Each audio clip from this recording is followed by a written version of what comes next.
Roscosmos cosmonaut Alexander Gorbanov, and they are now on their way to the targeted splashdown site off the coast of Tallahassee, Florida. My name is Kate Tice, Senior Quality Systems Engineering Manager here at SpaceX, and joining me today from NASA Communications is Sandra Jones. Thanks, Kate. It's always such a pleasure to be here. Upon departing the International Space Station, Dragon underwent a sequence of departure burns. The crew then had a rest period and has since kicked off preparations for re-entry, including getting into their spacesuits and successfully performing a leak check. The next phase of the mission is when things will really start to amp up. Dragon has a series of steps to complete before returning Crew 9 home. That's right. First, Dragon will maneuver to the correct attitude and jettison its trunk, which is the cylindrical, unpressurized lower part of the spacecraft. The trunk is currently connected to the aft or bottom section of Dragon, where the heat shield is located. But in order to expose that heat shield and get the vehicle ready for atmospheric reentry, we're going to jettison that trunk. From there, the spacecraft will use its forward thrusters to perform a deorbit burn, which will put Dragon on a trajectory to return to Earth. This burn will last about 7.5 minutes once it starts. The deorbit burn uses Draco thrusters on Dragon, primarily the four located on the forward bulkhead, and is executed at the apogee, or the highest point of Earth's current orbit around the Earth. This deorbit burn will alter Dragon's path to ultimately line it up to re-enter Earth's atmosphere and splash down off the coast of Florida. Splashdown today is planned for 2:57 p.m. Pacific or 5:57 p.m. Eastern. The Crew 9 mission began a little differently than usual, since Butch Wilmore and Sonny Williams were already aboard the space station when Nick Hague and Alexander Gorbanov arrived in the Crew 9 spacecraft in September. Having arrived as the crew flight test crew for Starliner, Wilmore and Williams were fully incorporated into the space station's Expedition 72 team and began research and other work aboard the station along with the other crew members. Additionally, Williams commanded the orbiting laboratory for much of the expedition. And after successful liftoff and separation from Falcon 9, Nick and Alexander made a short flight on board Dragon to the International Space Station in September. Both veterans of long-duration station missions, both Williams and Wilmore conducted spacewalks during their 9 months in space. Having had the capacity to leave the station at any point, had there been some type of emergency, the crew members began packing for their voyage home about a week ago and worked through tasks and shared lessons learned with the newly arrived Crew 10 team, who arrived just a few days ago. For return operations such as this, NASA and SpaceX closely coordinate with the United States Coast Guard to establish a safety zone to ensure public safety and for the safety of those involved in the recovery operations, as well as the crew on board the returning spacecraft.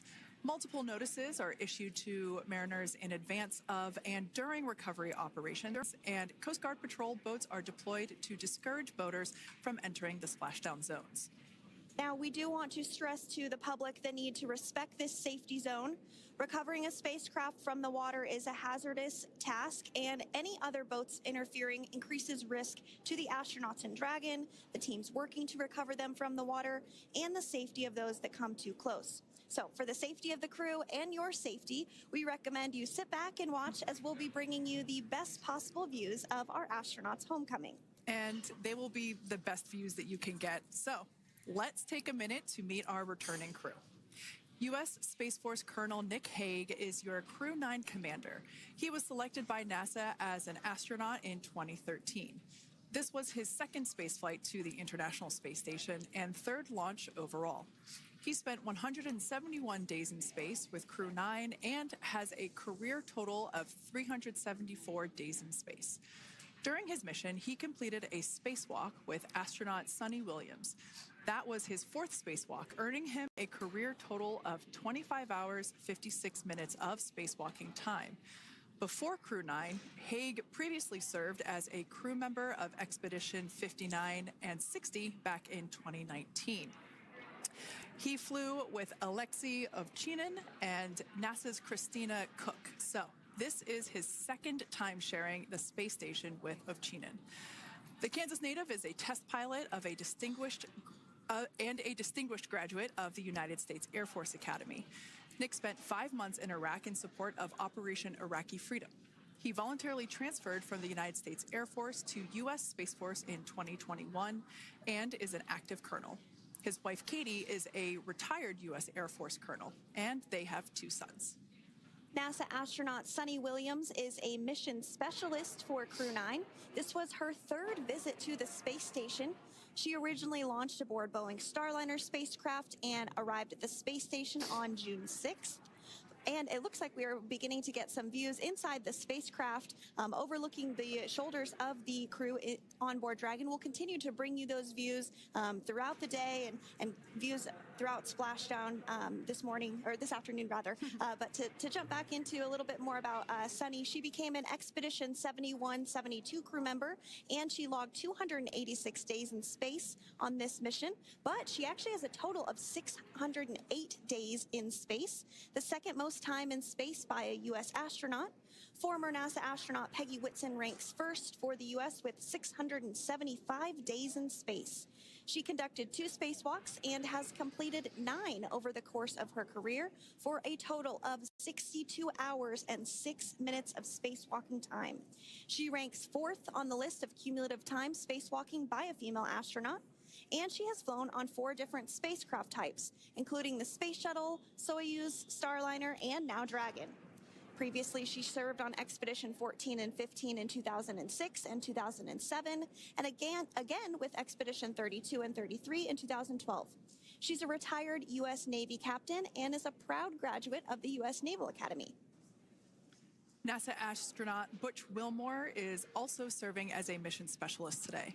This is his 3rd spaceflight and, just like Sunny, logged 286 days in space. He conducted 1 spacewalk and completed 5 over the course of his career, earning him a total spacewalking time of 21 hours, 2 minutes. He's flown on 4 different spacecraft types throughout his career: the Space Shuttle, Soyuz, Starliner, and now Dragon. Previously, the Mount Juliet, Tennessee native served on STS-129 in 2009 and Expedition 41 and 42 from 2014 to 2015. Wilmore is also a retired captain in the U.S. Navy. And Alexander Gorbanov is a 3rd mission specialist serving on today's mission. Crew 9 was his very first spaceflight to the space station, earning him a total of 171 days in space over the course of his career. Gorbanov, along with Nick Hague, saw the arrival of 4 visiting vehicles and saw the departure of 4 as well. The duo orbited the Earth more than 2,700 times during their mission. Before his cosmonaut selection in 2018, Gorbanov worked as an engineer for a rocket space corporation and helped support cargo spacecraft launches from the Baikonur Cosmodrome in Kazakhstan.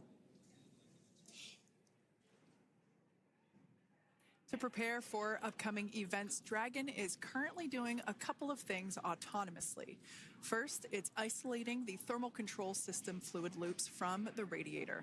This system is what will help keep the internal temperature of Dragon very comfortable for Nick, Sunny, Butch, and Alexander during the reentry phase. Dragon is also initiating separation of the claw mechanism, which will terminate data, power, and fluid connections between the spacecraft and the trunk in preparation for that trunk separation that I mentioned earlier. Now, as we saw before, we are hoping to get more views inside of the Dragon capsule. We will bring those, of course. We want to see more of our 4 crew members. But now a bit more of the Dragon Freedom capsule. It has flown on several missions for NASA. It first launched April 27th, 2022. To the International Space Station on NASA's SpaceX Crew 4 mission. It was subsequently used for 2 private spaceflight missions to the space station for Axiom Space, Axiom Mission 2 in May 2023, and Axiom Mission 3 in January of 2024. And of course, Crew 9 launched last year, is September 28th. So yeah, a little bit about the Dragon Freedom capsule. Here, a view that we have once again between the shoulders of Commander Nick Hague, who is on the left-hand side of your screen there, and Mission Specialist Alexander Gorbanov there on the right. That's right, Kate. And the next major milestone that we're looking ahead towards this afternoon is claw separation. We're targeting that claw separation at 2:05 p.m. Pacific time this afternoon, so less than 10 minutes from now. Continuing to get some views inside Dragon Freedom. To the far left there is NASA astronaut Butch Wilmore, and as you can see, the crew is suited up in their space suits. They are suited up in what we call dynamic phases of flight. So when they launch, when they dock, when they undock, when they return back for splashdown. We might hear some call outs on the loops about putting their visors down. That will happen just prior to deorbit burn. And you'll hear us pause when some of those communications happen. That's because we want to make sure that we are relaying the best information to you all, and so that you hear it as well. So if you do hear us pause, that is what we're doing. You also see they have their on there, and I know the gloves are pretty unique on the Dragon spacesuits, right? They're custom created? Yes. The spacesuit overall is custom fit for each astronaut. These gloves enable usage of the touchscreen panels that they have in front of them. We can't see it from this view, but that view we saw earlier between Alexander Gorbanov and Nick Hague, that is a touchscreen. It allows the crew to monitor everything that Dragon is doing, along with those tablets that they have there on their legs. So yeah, the spacesuit itself is intended to act as a mini spaceship, if you will, as once the visors are closed, it is able to maintain a pressure in the unlikely event of a depressurization event for Dragon. So there we can see those screens I was talking about. So there in the center, we've got the location tracker, as well as on the left-hand side, it's mapping out the operations that Dragon is executing. The crew has to remain well informed of all these things that Dragon is doing autonomously. That basically means that Dragon is flying itself. The crew has the ability to gain control of the capsule if necessary, but the capsule is essentially going to bring itself home. But of course, in order to be familiar with Freedom, SpaceX, deorbit sequence start in 5 minutes.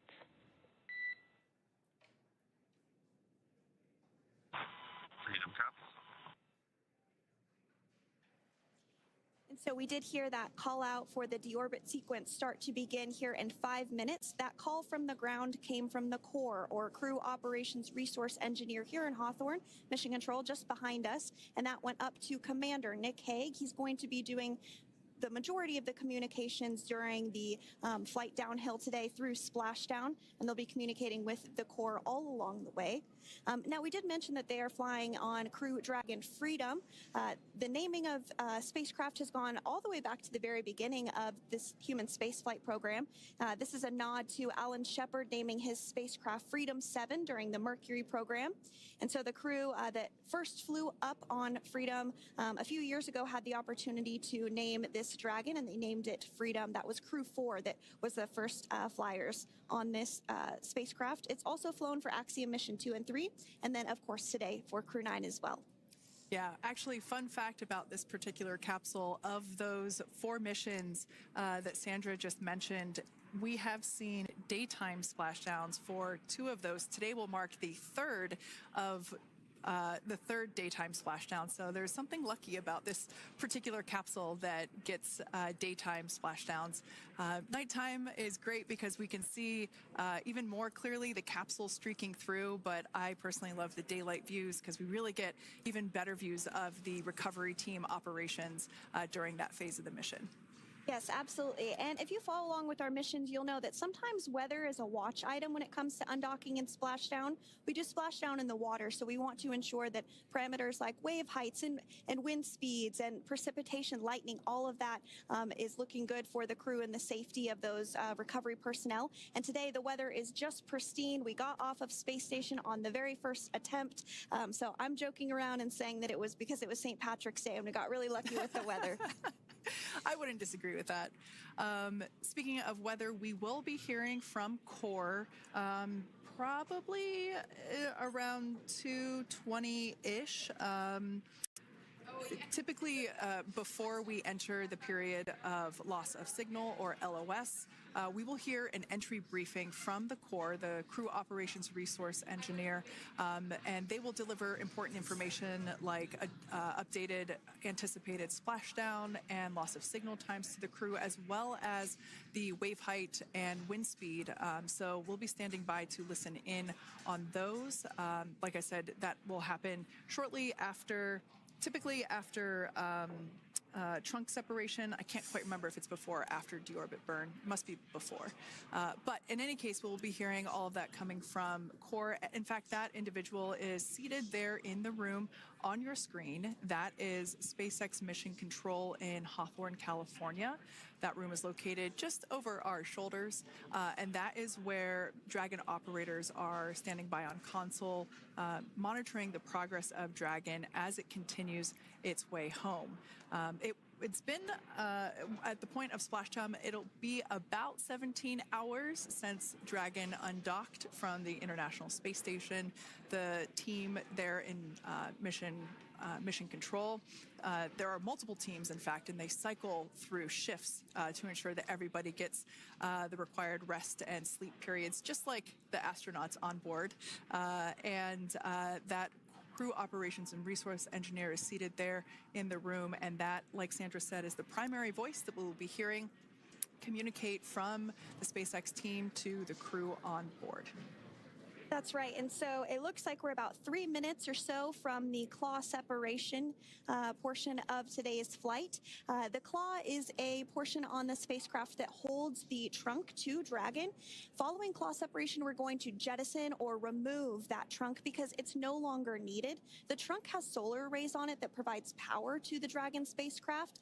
But now that we're beginning the reentry process, we need to go ahead and jettison that trunk and able to expose the heat shield, which is really going to do the heavy lifting as Crew 9 re-enters the Earth's atmosphere. They come in at 17,500 miles per hour, so they really need to ensure that that heat shield absorbs that heat, and there's... Deorbit sequence start.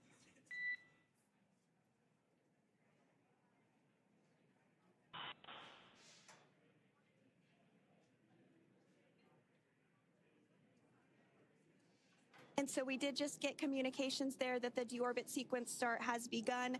So here in just a couple minutes from now, we expect to hear information or a call back about the claw separation having begun. And again, that kicks off that trunk separation portion that I was discussing to remove that, expose the heat shield, and then eventually we'll have the deorbit burn, and we'll continue to walk you through all of these milestones as we approach them ahead of our splashdown at 2:57 p.m. Pacific time this afternoon off the coast of Tallahassee, Florida. Yeah, we're very excited to bring the Crew 9 crew home. Sandra, we were talking about the trunk separation. That trunk is on a trajectory that will re-enter in the atmosphere and break up upon that re-entry. The heat shield itself is one of my favorite parts of the Dragon capsule. It is the workhorse of the re-entry phase. It will work to protect the Dragon capsule and the crew members on board during the re-entry phase as the temperatures outside of the capsule build up to, I believe, about 3,000 degrees Fahrenheit in excess of. And meanwhile, the interior of Dragon stays a very comfortable temperature. That heat shield does a lot of the work, and we'll see that plasma build up on the exterior of the capsule. As a result of the plasma that builds up, we will lose communications with the crew. This is known as loss of signal, or LOS. This is roughly a 10-minute period on average, even less than. I believe today it is probably about 6 or 7 minutes long. It kind of depends on the mission, and it happens for every Dragon capsule that re-enters the atmosphere. Due to that plasma buildup, we're not able to communicate or command the capsule, so we stand by while we wait to regain communication after we pass through that period of loss of signal and get what's known as AOS, or acquisition of signal. Continuing to stand by for claw separation, and then we'll look towards trunk separation. It'll be just about a minute or so after that. That happens pretty rapidly in succession. Some of our milestones will take a little bit longer throughout the day. For example, we will have a deorbit burn after that will take about 7.5 minutes and helps get Dragon set up in the right trajectory to splash down in the Gulf off the coast of Florida. So continuing to stand by for claw separation.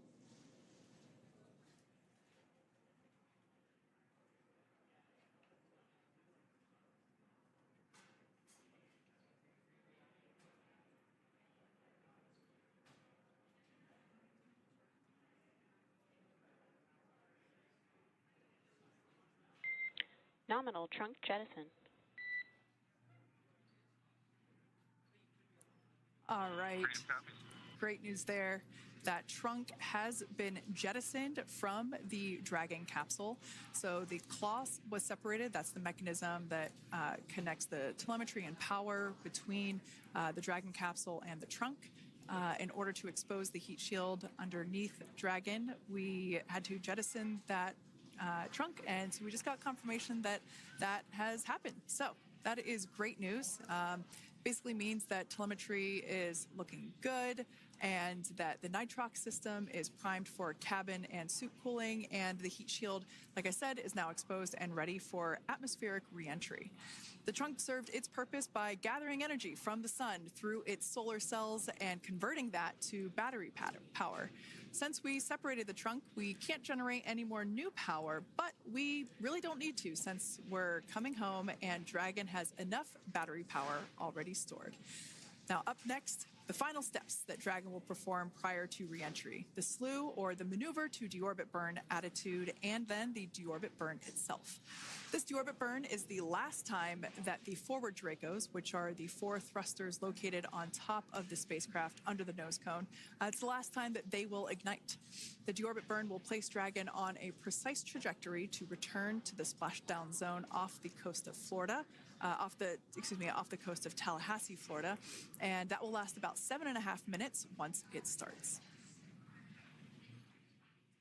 And so deorbit burn is targeted for 2:11 p.m. Central Time, so about 2 minutes from now. As we mentioned, it's going to last about 7.5 minutes, again, helping to get Dragon into the precise trajectory to ensure that splashdown occurs in the area that was calculated and where the recovery team is already in place, ready to support splashdown operations today.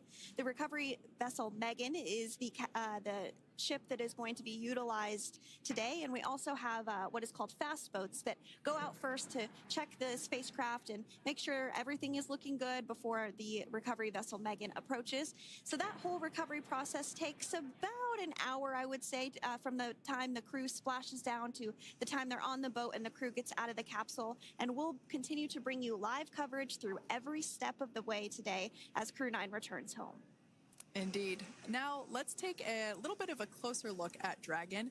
One of the great things about being close to the space station is that we can use space station cameras to look at Dragon, but now that Dragon is on its way home, we don't have those external cameras. So here's an animation of what the capsule looks like. We've got the pressurized section, the capsule on the top, and the trunk, or the unpressurized section, on the bottom. That's where those solar panels that we manufacture in-house are located, soaking up the energy from the sun and turning it into power for the capsule. At the very top of the capsule is the nose cone. That is where the Dracos, the forward Dracos, are located. That nose cone is currently open, not closed like we saw in that animation. Once we get through the final maneuverings for the re-entry phase, we will close the nose cone capsule just before Dragon begins its atmospheric entry to protect that forward hatch there located along with those forward Dracos. So go ahead. Oh, that's right. I was going to mention that the nose cone does open shortly after launch, and it remains open the entire time that Dragon is docked to the International Space Station. So as an example for this particular spacecraft, Freedom, since September when it docked to the International Space Station, remains open that entire time, and here shortly it will close for the very first time since September. So quick recap of what Dragon has done in recent history here. We basically began preparations for re-entry known as the deorbit sequence. So Dragon released the trunk. As we said before, we separated the claw, we released the trunk. It next will slew to the deorbit burn attitude. Slew basically meaning maneuver, so it will position itself correctly to execute that deorbit burn. We want the heat shield side to be facing forward, or first, if you will. We want that to be the leading edge of the Dragon capsule, as that heat shield is meant to basically be an ablative material for the heat that it will incur. Once we complete that deorbit burn attitude slew, we will initiate the deorbit burn itself. That will last for several minutes, expecting that to be to start here any moment now, actually, and then it will go until about 2:18 p.m. Pacific time, or 5:18 p.m. Eastern time. And I did hear confirmation that deorbit burn is underway. As we mentioned, it's about a 7.5-minute burn. So within the last 10 minutes, Dragon has jettisoned its trunk and initiated the deorbit burn just seconds ago. As mentioned earlier, for those operations, NASA and SpaceX closely coordinate with the United States Coast Guard to establish a safety zone to ensure public safety and for the safety of those involved in the recovery operations, as well as the crew on board the returning spacecraft. Multiple notices are issued to the mariners in advance of and during recovery operations, and Coast Guard patrol boats are deployed to discourage boaters from entering the splashdown zones. So we do want to stress to the public the need to respect this safety zone. Recovering a spacecraft from the water is a hazardous operation, and any other boats interfering increases the risk to not only the astronauts in Dragon, but the teams working to recover them from the water and the safety of those that may come too close. So for the safety of the crew, which you see there on your screen, your safety, we recommend you sit back and watch as we'll continue to bring you the best possible views of our astronauts' homecoming. Yeah, as I mentioned earlier, this deorbit burn is the last time that we will utilize our 4 forward Draco thrusters. Forward basically meaning at the top of the Dragon capsule. Dragon Freedom has not yet entered the Earth's atmosphere. This deorbit burn is what will line the vehicle up and put it on its final trajectory to the landing site right off the coast of Tallahassee, Florida. So basically, it is the last burn that the Dragon spacecraft executes and is what really locks it in for that precise landing.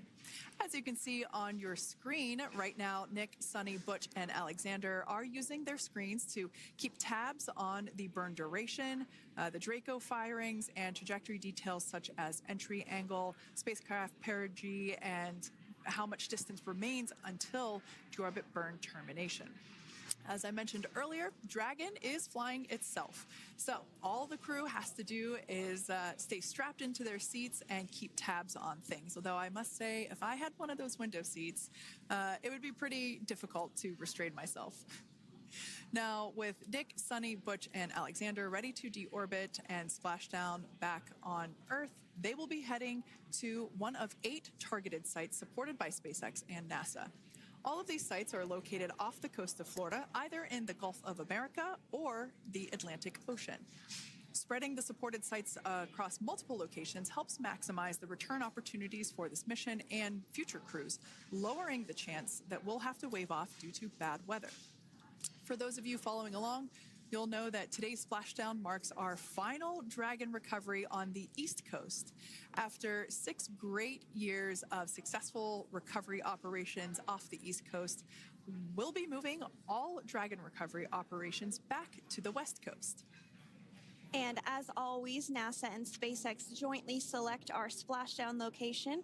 And for today, the prime recovery site is off the coast of Tallahassee, Florida. The selection process works with a lot of different variables, including the space station's orbital trajectory or path that it follows, what landing sites are available and have favorable weather, how much free flight capability Dragon has for the trip home, and the sleep schedules for the returning crew members, as well as, of course, the big one, the weather. We'll start with calculating daily return options based off of the space station's current orbit and Dragon's capabilities to maneuver and line up for re-entry. The time from undock to landing at the primary site can vary from less than 6 hours to more than 39.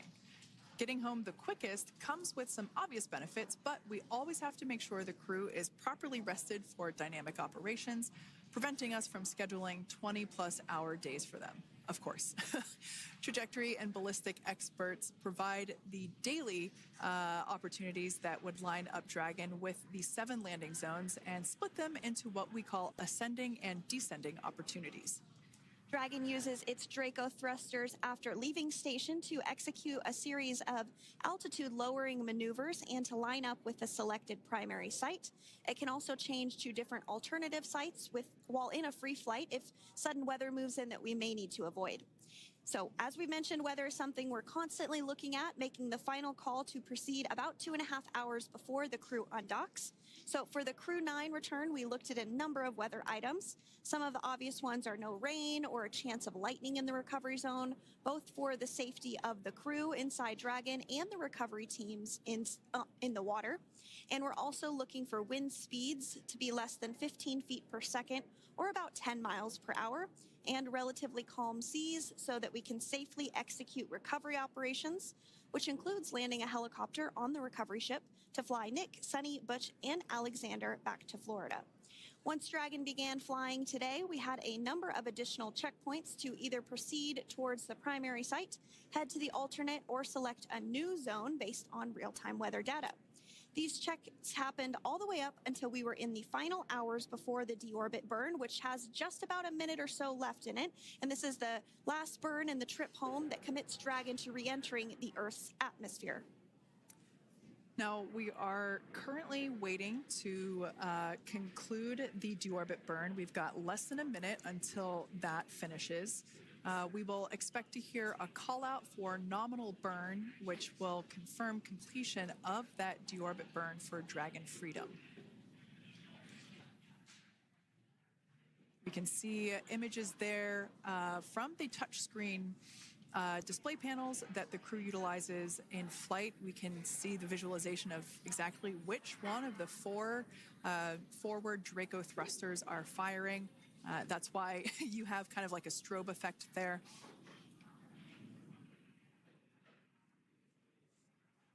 And if you're just joining us, you are looking at live views of the Dragon Freedom. On your left is Commander of Crew 9, Nick Hague. To his right is Roscosmos cosmonaut Alexander Grabenkin. And also in Gorbanov, excuse me, that is Alexander Gorbanov. And then also in the capsule today is NASA astronauts Sunny Williams and Butch Wilmore. We're awaiting confirmation that their deorbit burn is complete, which is the last burn that's going to help set them up on a trajectory to splash down off the coast of Florida. Deorbit burn complete. Performance nominal. Nose cone closure initiated. Freedom copies. All right, excellent news there. We heard the words we were looking for, nominal burn. So that means that that deorbit burn was successful and nominal, meaning as expected. And we're now beginning to close the nose cone in preparation for atmospheric reentry. So in the background, Dragon is currently inhibiting those forward bulkhead Draco thrusters that we just used to complete the deorbit burn, ensuring it's safe to latch the nose cone shut for re-entry. Also, the vehicle has initiated the nitrox suit purge, which will help keep Nick, Sunny, Butch, and Alexander cool and comfortable during re-entry, which is coming up in about 20 minutes from now. At this point, the nose cone is closing and protecting the forward hatch for re-entry, and the crew are using their screens to continue to monitor the locking of the nose cone, which is done by a set of hooks. And as we mentioned earlier, that nose cone has remained open since September, so this is the first time it's closing in a few months. Yeah, that's absolutely right. Now, we will be expecting, as I mentioned before, an entry brief from SpaceX Core. Again, that's the crew operations resource engineer who is seated in that room that you see there on your screen. That entry brief will provide updated times for anticipated splashdown as well as the loss of signal or period of LOS. And that briefing will also give us information such as wind speed and wave height at the expected splashdown location. But all in all, everything has been great today. All events have been executed on time as expected, and we are looking forward to a splashdown of the Crew 9 crew at about 5:57 p.m. Eastern Time or 2:57 p.m. Pacific Time. Between now and then, things are going to start moving quite quickly. In fact, if anything, this will have seemed like the slower part of the reentry phase. We're going to go through, like I said, that period of loss of signal, or LOS. That period is a few minutes long where we are unable to communicate or command the capsule due to the plasma that builds up on the exterior of the capsule. That period, like I said, lasts for a couple minutes. You will start to hear SpaceX Core hail the Crew 9 crew a little bit earlier than expected, because we, in the past, have actually regained communications a couple minutes earlier than initially anticipated. So we'll go through that period of loss of signal, that entry period, that specifically when the Dragon spacecraft is re-entering through the atmosphere, approximately at about 18,000 feet, when the capsule is traveling at 350 miles per hour. We will see our first views of parachutes for the day. It's one of my favorite moments of return sequences, is when we get to see the drogue parachutes. We'll see the drogues come out. Those drogues will help slow the vehicle down to about 119 miles per hour. And then that is when the main parachutes will come out from the Dragon spacecraft, and then ultimately end in splashdown. And we are hearing confirmation that the nose cone is closed and everything was nominal or as expected with that closure. So as we begin the second half of entry, Dragon is now beginning to inject cooled nitrox into the air being delivered to the spacesuits worn by Nick, Sunny, Butch, and Alexander. Again, this is what will allow the crew to remain comfortable while external temperatures reach 3,500 degrees Fahrenheit as they re-enter the Earth's atmosphere. So the heat shield is pointing forward, leading Dragon to the landing site. Yeah. Now, speaking of the heat shield, Dragon's primary heat shield is comprised of PICA 3.0, which stands for Phenolic Impregnated Carbon Ablator. The first-gen PICA was initially developed by NASA for studying and sampling comets within our solar system. SpaceX partnered with NASA to develop PICA X, which was the second-generation product used on all Dragon 1 cargo resupply service missions that resupplied the International Space Station on 20 missions. PICA 3.0 was developed specifically for use on Dragon 2 crew and cargo, with enhanced structural and thermal capabilities that allowed the heat shield to be even more effective in the way that it utilized the ability to make that heat ablate as it goes through the Earth's atmosphere.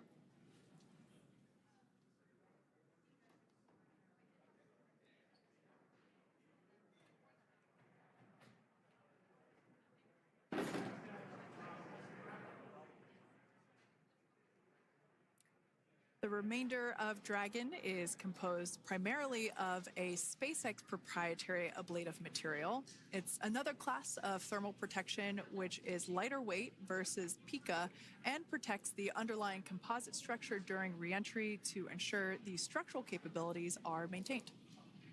While Dragon will experience temperatures well over 3,000 degrees during peak reentry conditions, the characteristics of the thermal protection system, coupled with the environmental control and life support system in the pressurized interior, will ensure that Nick, Sunny, Butch, and Alexander stay cool and comfortable during all phases of reentry through splashdown.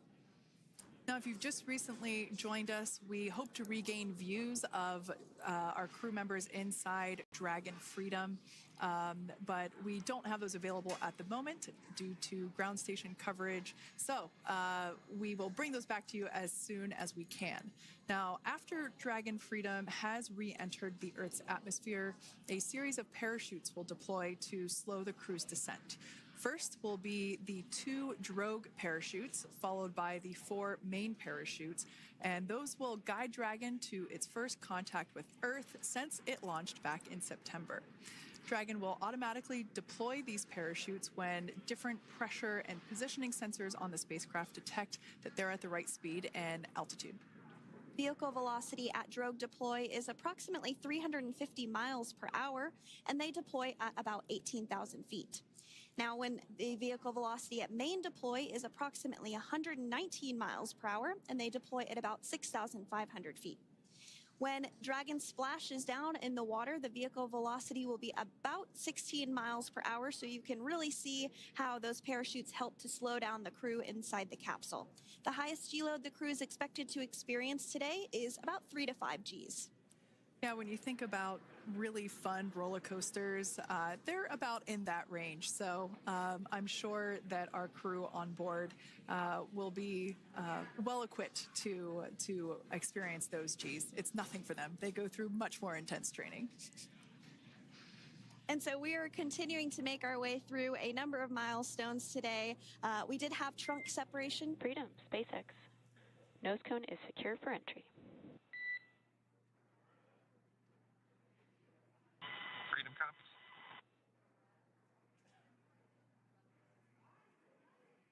All right, great news there. That tells us that the final physical configuration change for Dragon is complete. We have closed that nose cone. This is the last physical change that Dragon undergoes prior to re-entering the Earth's atmosphere. It's important that that nose cone is completely closed because underneath it is not only where the 4 forward Draco thrusters are located, but it's also because that is where the forward hatch is located. That is the hatch that is utilized for the crew to ingress and egress from the station while it is docked on board. And since our capsules are flight proven and we reuse them on future space flights, we want to make sure that all of the integrity of that hardware remains intact. So that nose cone is successfully closed, and we're going to start moving pretty quickly here. As I mentioned before, we'll go through loss of signal. We'll get that signal back several minutes later, and then we'll see the parachute action. Yep, and then that's all ahead of splashdown off the coast of Florida. We're targeting Tallahassee as our splashdown zone today at 2:57 p.m. Pacific time this afternoon. Now, you did mention the call to the crew. They'll do some additional calculations following that burn and potentially let us know if that splashdown time has changed at all. But right now, we are continuing to target 2:57 p.m. And you can see there on your screen a path of where Dragon will be re-entering today. So if you are in the southern tip of Mexico, you might have the opportunity to see Dragon. Because it's a daytime splashdown, you probably won't have too great of views, but potentially you'll have the opportunity to get a glimpse of it there. Once again, Dragon operators, they're monitoring the progress of Dragon through this re-entry phase. That is SpaceX Mission Control, located here in Hawthorne, California. That is also where the crew operations and resource engineer is seated. That person is the voice that we have heard multiple times and will continue to hear as the primary point of contact to the crew on board Dragon Freedom. We will also hear the voice of Commander Nick Hague.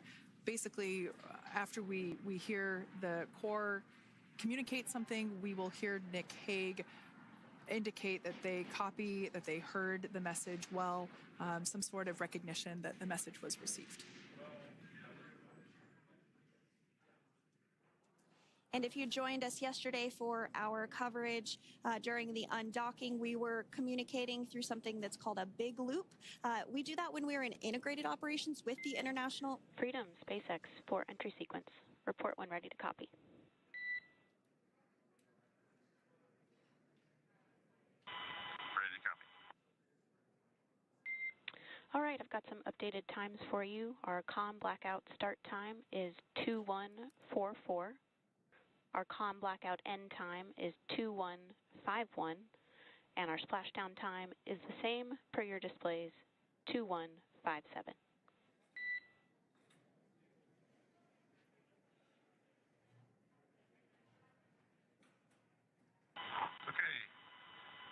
com blackout start 2144, stop 2151, splashdown for display.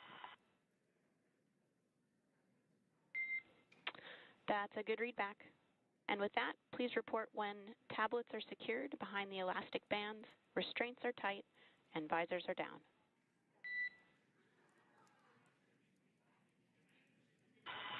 And copy, woke up.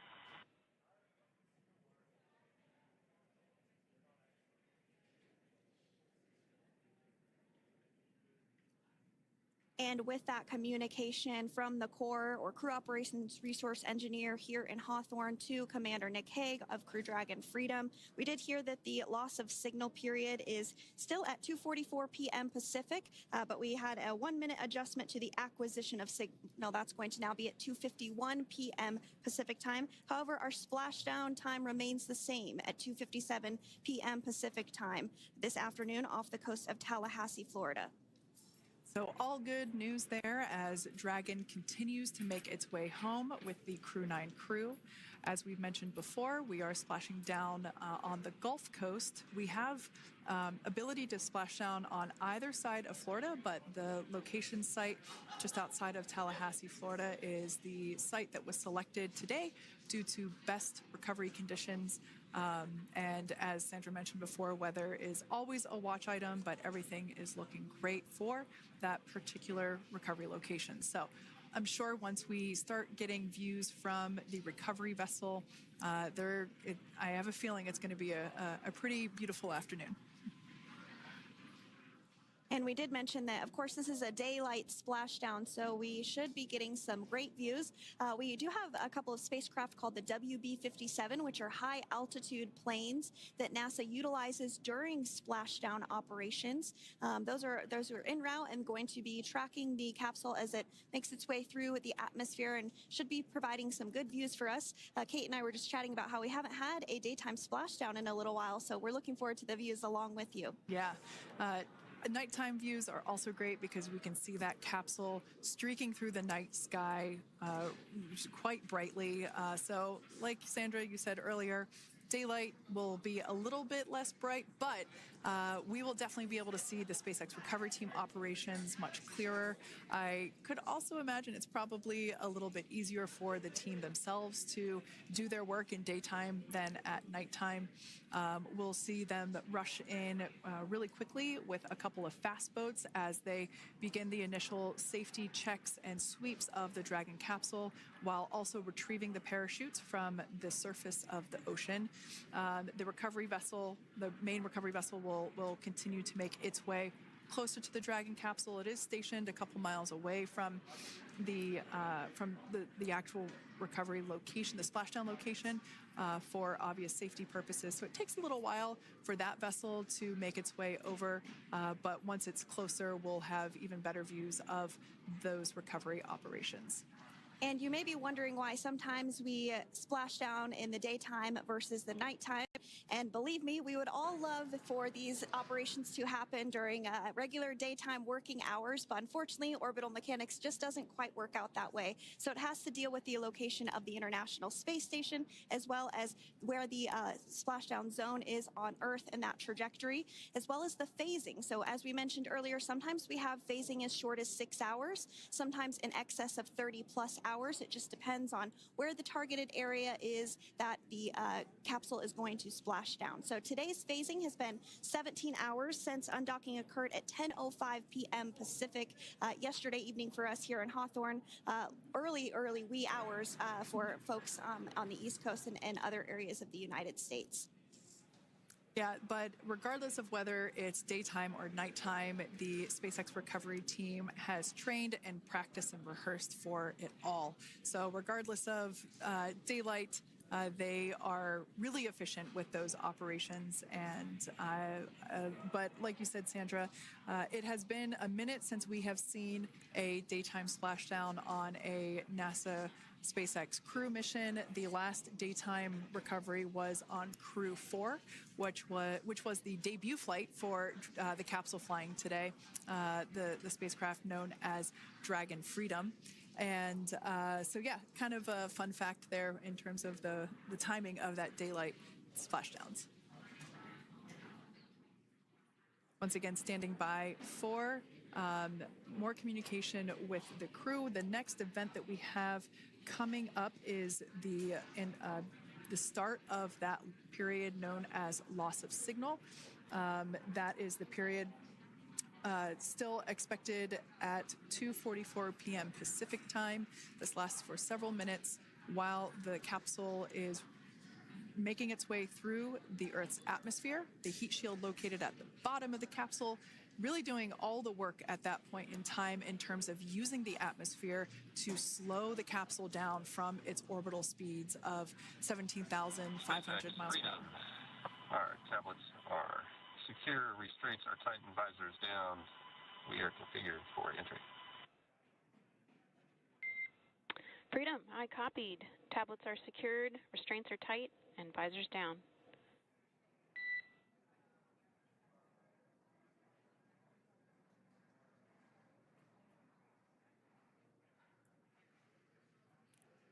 All right, great news there in terms of continuing to make progress. That back and forth communication we heard was just letting Core know that per their instructions, Crew 9 has now put away everything that was necessary in order to begin the re-entry, including those tablets that were located on their legs. Those are now stowed away.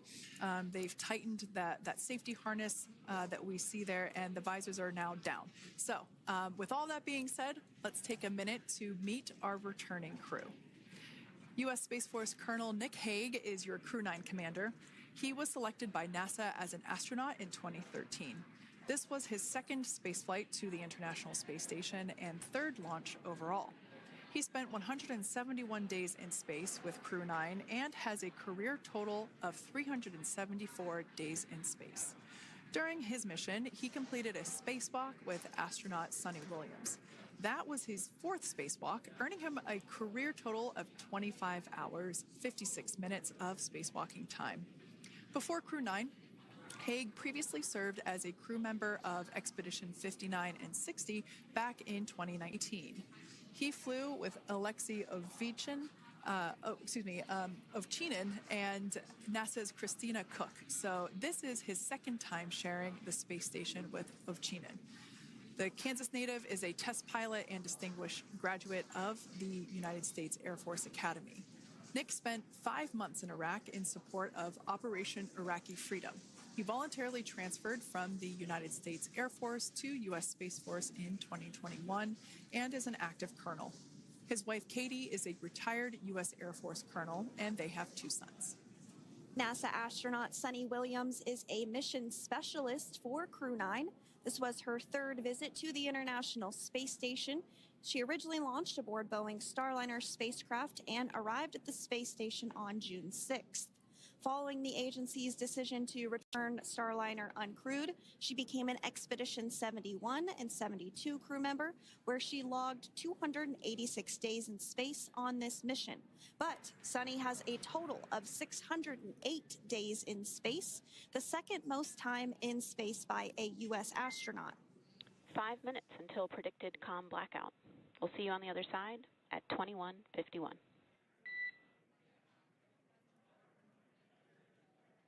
Talk to you soon.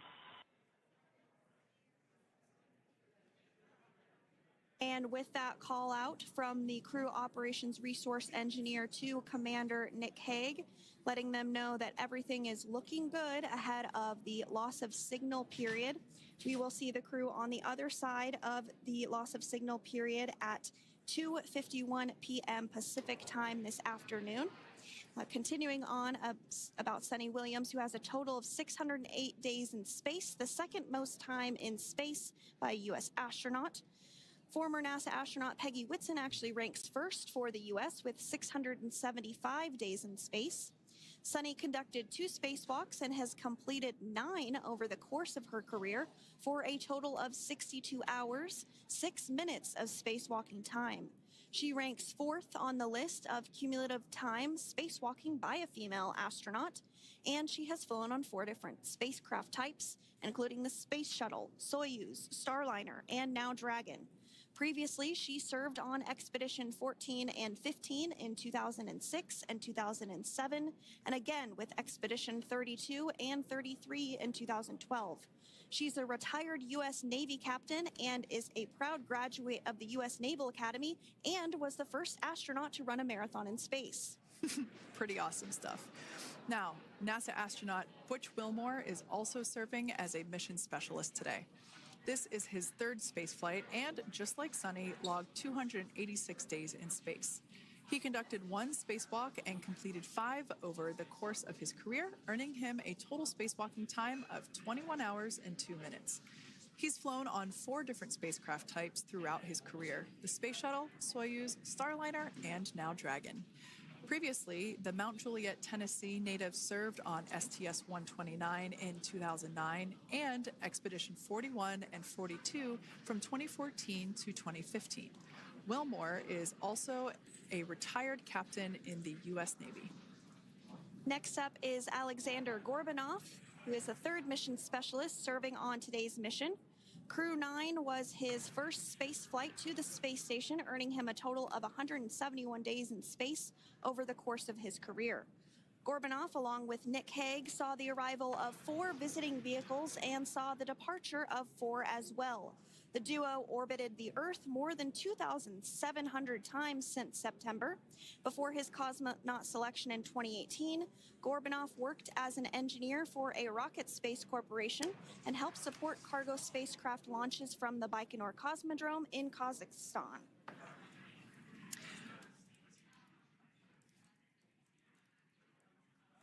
So if you are just joining us, we are continuing to bring you live coverage of Crew 9's return to Earth following their mission aboard the International Space Station, where they completed science and research investigations. We are targeting splashdown off the coast of Florida at 2:57 p.m. Pacific time. The next major milestone that we'll look ahead towards is what we call loss of signal, or LOS, when we won't have communications with the crew because they will be re-entering the Earth's atmosphere. And during this process, there is plasma that builds up around that heat shield, so we are not able to communicate with the crew, but we are anticipating to regain communications with the crew at a short time from now at 2:51 p.m. Pacific time today. As we said before, everything continues to look good for the return of the Crew 9 team. We are about to go into that period of loss of signal. Once we get views of the crew inside the capsule, once again, we will be sure to bring those to you. But that period of time is when plasma is building up on the exterior of the capsule, generating heat in excess of 3,500 degrees Fahrenheit. So we are unable to communicate or command the spacecraft at that time.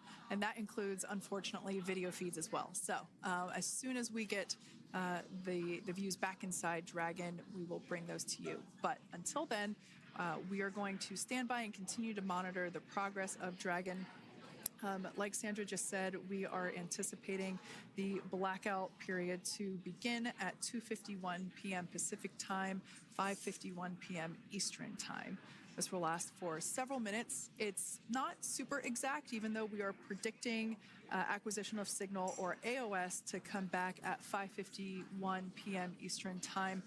In the past, we have regained communications sometimes a little bit earlier than that, so we'll probably start to hear Core begin to hail Crew Dragon a minute or two prior to that anticipated acquisition of signal.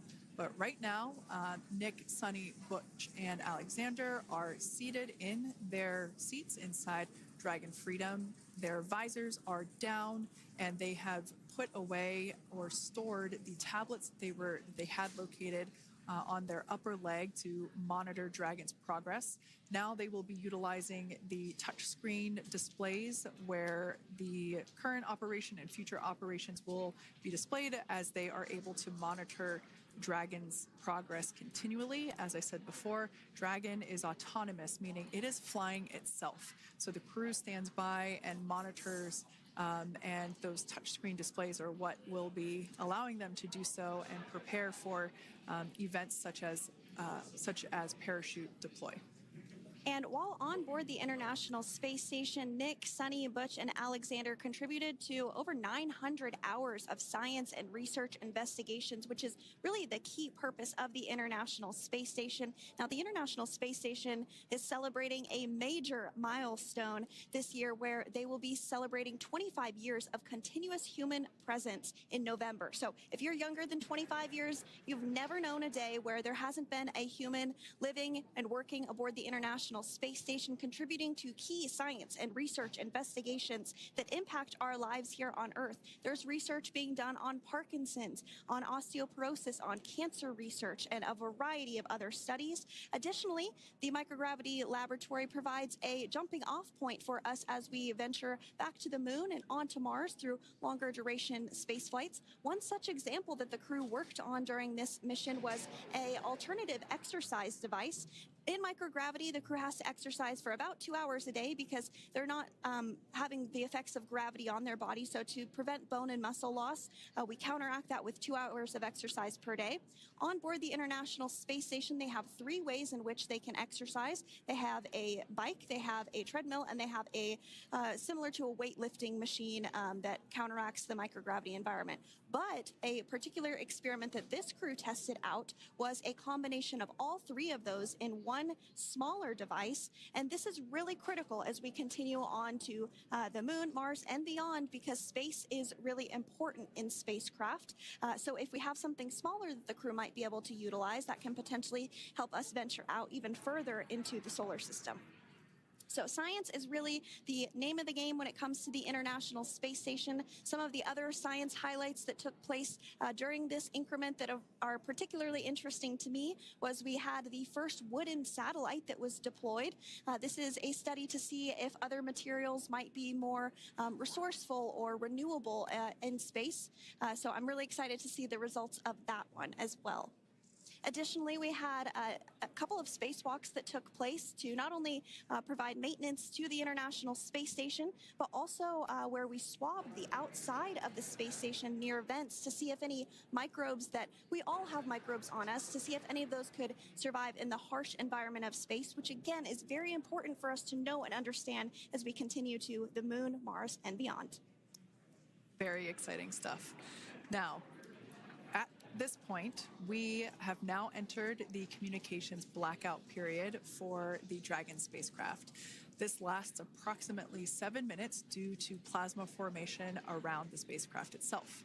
During this time, no vehicle telemetry is received by mission control or the recovery team, and no external commanding of the vehicle or voice communication is possible.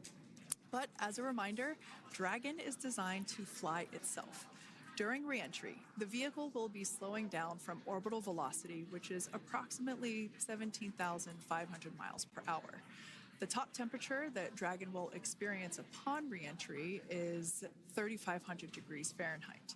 This blackout period, as I said before, we expect it to last about 7 minutes today, concluding at 5:51 p.m. Eastern Time or 2:51 p.m. Pacific Time. We right there have our first view of Dragon Freedom coming home to Earth. And that view is from the WB-57, which is one of NASA's high-altitude planes that is tracking. Now, because of the way that this camera is configured, it does look like it is dark, but it is indeed daytime, and you're beginning to see that plasma trail as Dragon re-enters the Earth's atmosphere. All of that is expected. We are anticipating an acquisition of signal around 2:51 p.m. Pacific Time, so just minutes from now, and you may hear the core begin to hail out or call Dragon for communications and see if we can potentially get communications with them a little bit earlier.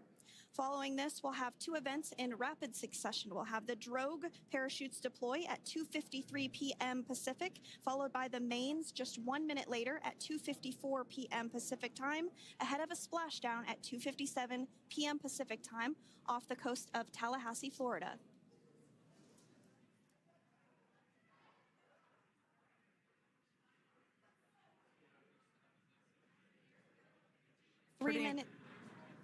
Pretty incredible views of the Dragon spacecraft making its way home back to planet Earth with the Crew 9 astronauts on board. Once again, this view is coming from the WB-57 plane. That heat shield we can see doing magnificent work as it works to Freedom, SpaceX, Comcheck.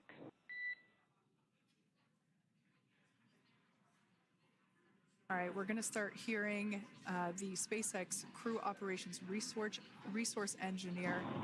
SpaceX Freedom is with you. 4.6 feet. Enjoying the ride. Copy that, Freedom. Great news there from Commander Nick Hague reporting back. We see a healthy flight computer. Expect automated chute deployment. Freedom copies. Like we said before, things moving very quickly as Dragon Freedom makes its way home. Next event coming up will be deployment of the drogue parachutes. This occurs around 18,000 feet. GPS has converged. Expect nominal altitude for drogue chute deployment.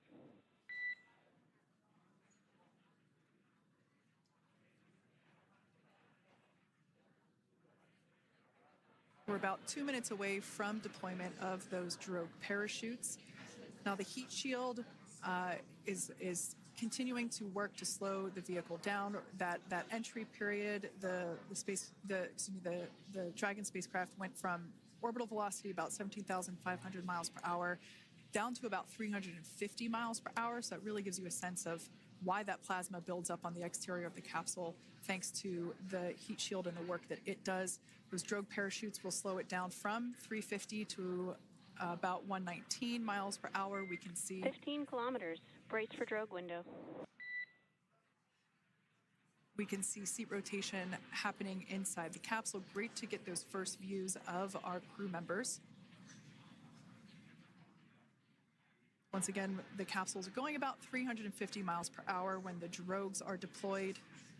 Those drogue parachutes that we manufacture here in-house are going to slow the spacecraft down to 119 miles per hour.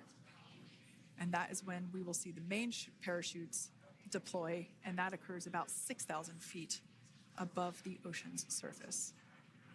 And we are expecting drogue deployment at 2:53 p.m. Pacific, so we should see it any second now. And there you are getting a great view of Crew 9 inside Dragon Freedom as it returns back to Earth. We are awaiting the drogue deploys. This view coming from the WB-57 high altitude plane. And there you see it on your screen, drogue deployment. Drogue descent rate nominal. You can hear the crowd here. Visual on 2 healthy drogues.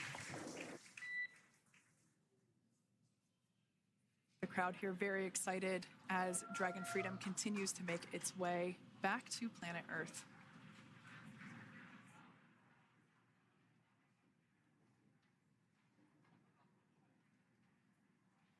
Next up, we'll stand by for the main deployment of the parachutes.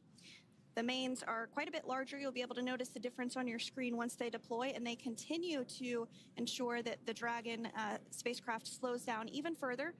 As we mentioned, Freedom will be traveling 16 miles per hour when it splashes down off the coast of Tallahassee, Florida, here at 2:57 p.m. Pacific time this afternoon. And there we go. We have visual on 4 healthy mains. That view was from inside. Freedom copy. That view was from inside one of the buckets where the parachutes are located. So we see a great view there of the reefing on those parachutes. And as those main parachutes begin to inflate fully, 4 beautiful, healthy mains. Now awaiting visuals of splashdown. Freedom, 1,000. We'll start to hear Commander Nick Hague. Copy, 1,000. As we heard right there, Commander Nick Hague will be calling out the altitude of the Dragon capsule from here on out. Landing in water is simpler and provides more margin against unlikely parachute issues. You can see those parachutes continuing to slow the Dragon capsule down.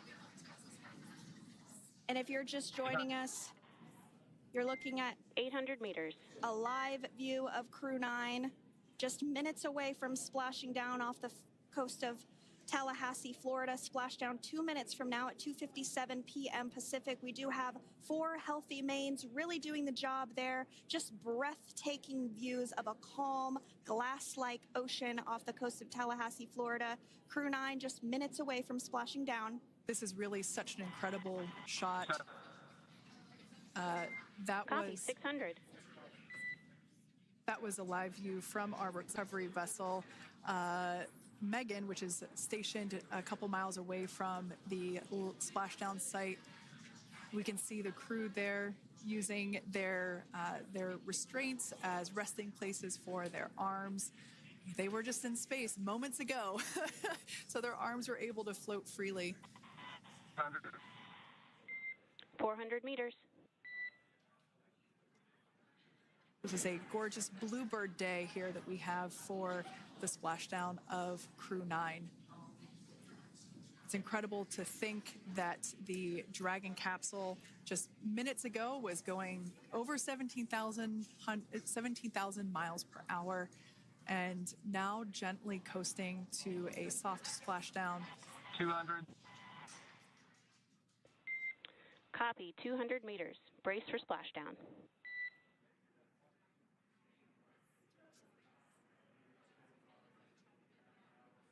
As you can see there on your screen, continuing to monitor progress of the Dragon spacecraft. And we're going to stand by for splashdown located in the Gulf of America off the coast of Tallahassee, Florida.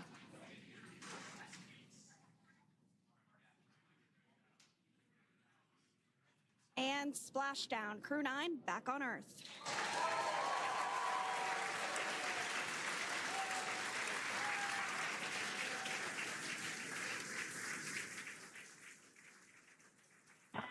And SpaceX Freedom, splashdown. Good main release. Copy, splashdown. We see main chutes cut. Nick, Alex, Butch, Sunny, on behalf of SpaceX, welcome home.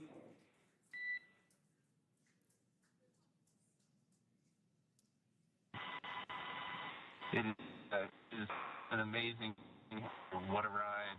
I see a capsule full of grins ear to ear.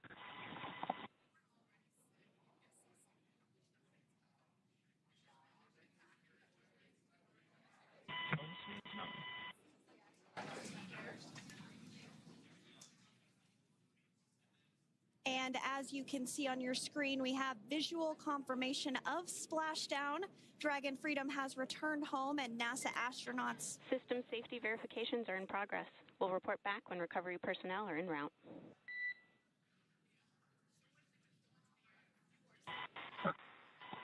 Understand. And, we're in section 2, 4.800 landing response. And looking for your word on if it is necessary.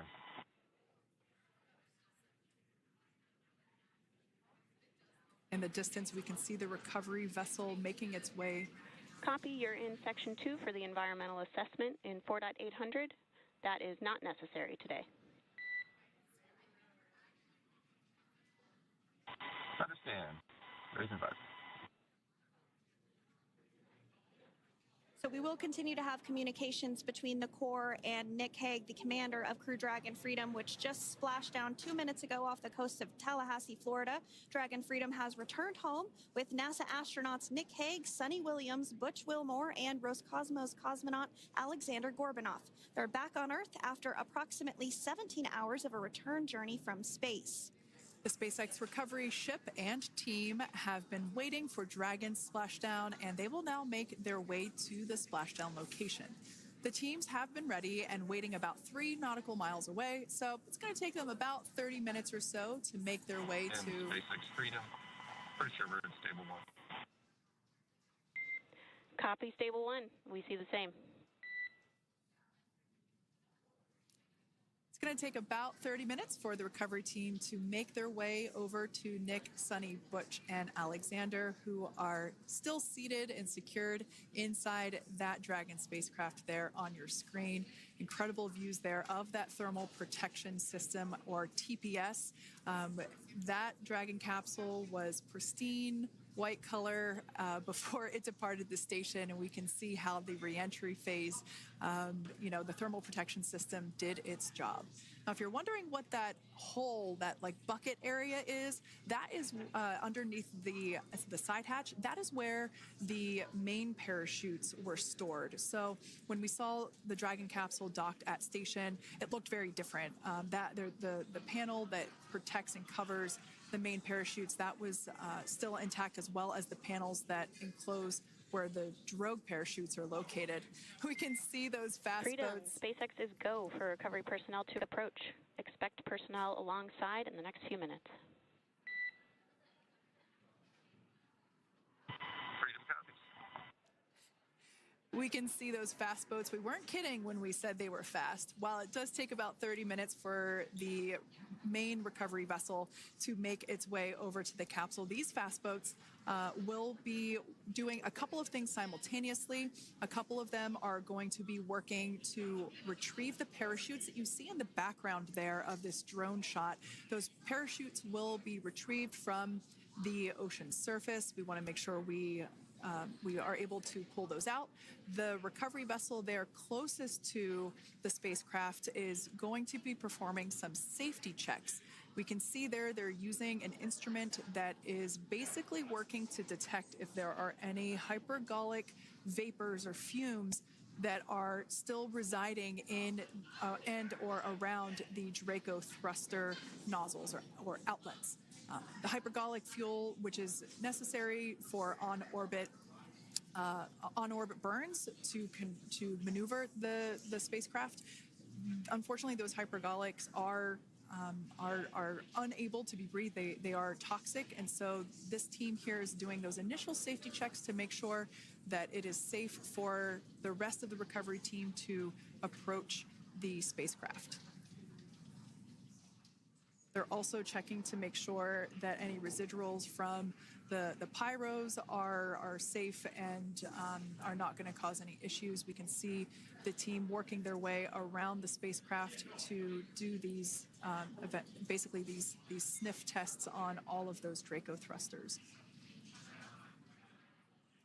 And as we continue to await the recovery of our Dragon spacecraft with NASA astronauts Nick Hague, Sunny Williams, Butch Wilmore, and Roscosmos cosmonaut Alexander Gorbanov inside, Dragon has autonomously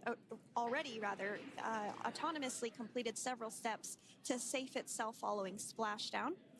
We are continuing to see Dragon in what is known as stable 1 configuration. That's kind of the ideal configuration following splashdown. It's upright, and the Dragon capsule is in the right configuration for it to be hoisted into the recovery vessel Megan, which you do see a little ways off in your screen approaching. Dragon will continue to remain live on air with you through that recovery process, all the way through the point where the crew is extracted from the Dragon spacecraft.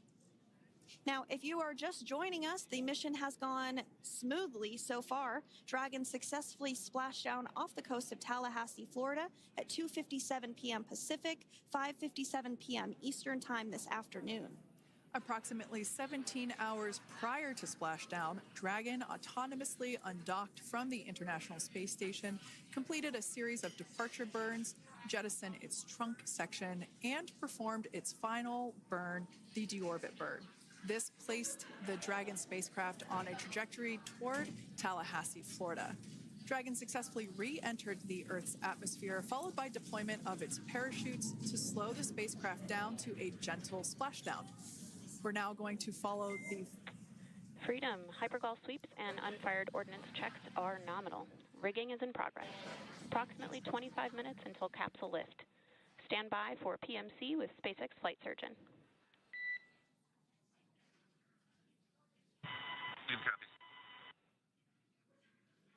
And so what we did just hear there was communications that those hypergol checks were complete.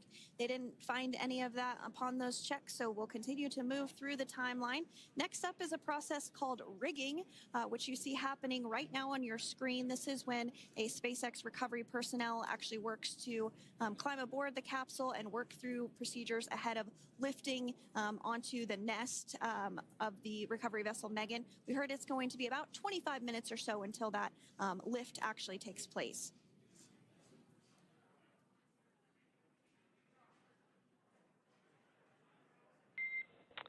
Okay, Freedom, the next call will be from the SpaceX flight surgeon on Dragon to Ground Private. Understand. Thank you. Callouts there indicating that the crew will have the opportunity to do a quick check-in with the SpaceX flight surgeon. This is standard procedure for every Dragon spacecraft when it returns to Earth. It's just an initial check-in, make sure everybody is doing okay. They will also have another check-in with the flight surgeon once they are on board that recovery vessel that you see there in the background. We can now see that SpaceX recovery team member they're on top of the Dragon spacecraft. They are going to be working to install plugs in the Draco thrusters to ensure that none of those, and to ensure that no more hypergolic fumes or vapors come out from the spacecraft. They'll also place harnessing around the spacecraft that are required in order to lift it out of the water. Go ahead, Sandra. Continuing to get some views of the recovery personnel, both the main recovery vessel Megan, as well as some of those fast boats that we've discussed previously. It looks like just a beautiful day there out off the coast of Tallahassee, Florida. Weather was pristine. We were able to get undocked from the International Space Station as expected at 10:05 p.m. Pacific time yesterday evening, and Crew Dragon has since completed steps ahead of its splashdown at 2:57 p.m. Pacific, and we're now stepping through procedures to get Dragon hoisted up onto the Megan recovery vessel and get the crew extracted out of the spacecraft. And you did see some of the parachutes that were near the spacecraft. Upon detection of landing, Dragon automatically releases those main parachutes to prevent wind from pulling the spacecraft. Dragon then automatically safes any pyrotechnics that may still be present on the vehicle and may automatically perform additional minor system reconfigurations. The astronauts will remain seated and in their suits at this point, but the onboard air conditioning keeps things temperature controlled inside the spacecraft so the crew remains comfortable, and the communication systems. Freedom, SpaceX, ComCheck. SpaceX, this is Freedom. We have loud and clear. Copy that, Freedom. Have you loud and clear as well, and Dragon to Ground is no longer private. Understand, thank you. As we saw there on the screen, we have a couple of fast boats in the recovery fleet that have quickly moved into the splashdown location. They are being followed by one of the main recovery vessels, which will move into position upwind of the spacecraft. The two fast boats have very specific roles. Excuse me. The first approach is focused on immediate safety inspection, as we saw. They do this for spacecraft integrity and checking for any presence of those hypergolic propellant vapors. And this ensures that it is safe for the recovery vessel to approach Dragon. Once Dragon is cleared for full approach, as we heard is the case today, the team begins rigging the spacecraft for water recovery by the recovery ship. The second fast boat is responsible for parachute recovery and also serves as a redundant boat to the first one that makes the initial approach to the Dragon spacecraft. As we saw a little bit earlier, we were also able to see one of the recovery team members get on a jet ski to help gather up the parachutes that were automatically detached from the Dragon spacecraft upon splashdown. And it will take a little over 10 minutes for the recovery crew to complete their safety checks. Once complete, the team will begin preparing Dragon to be lifted, and as you see, they are preparing for that to take place at this point. As part of the preparation for this lift, one member of the recovery team has climbed on top of the spacecraft already so they can attach Dragon's hoist rings and connect to the lifting lines. It will take us less than an hour to raise Dragon to the recovery boat and remove the crew from the spacecraft. After medical checkouts, the crew will return to land within 4 hours by helicopter. And if no additional medical assistance is needed, the crew will board a waiting NASA plane and depart for Houston.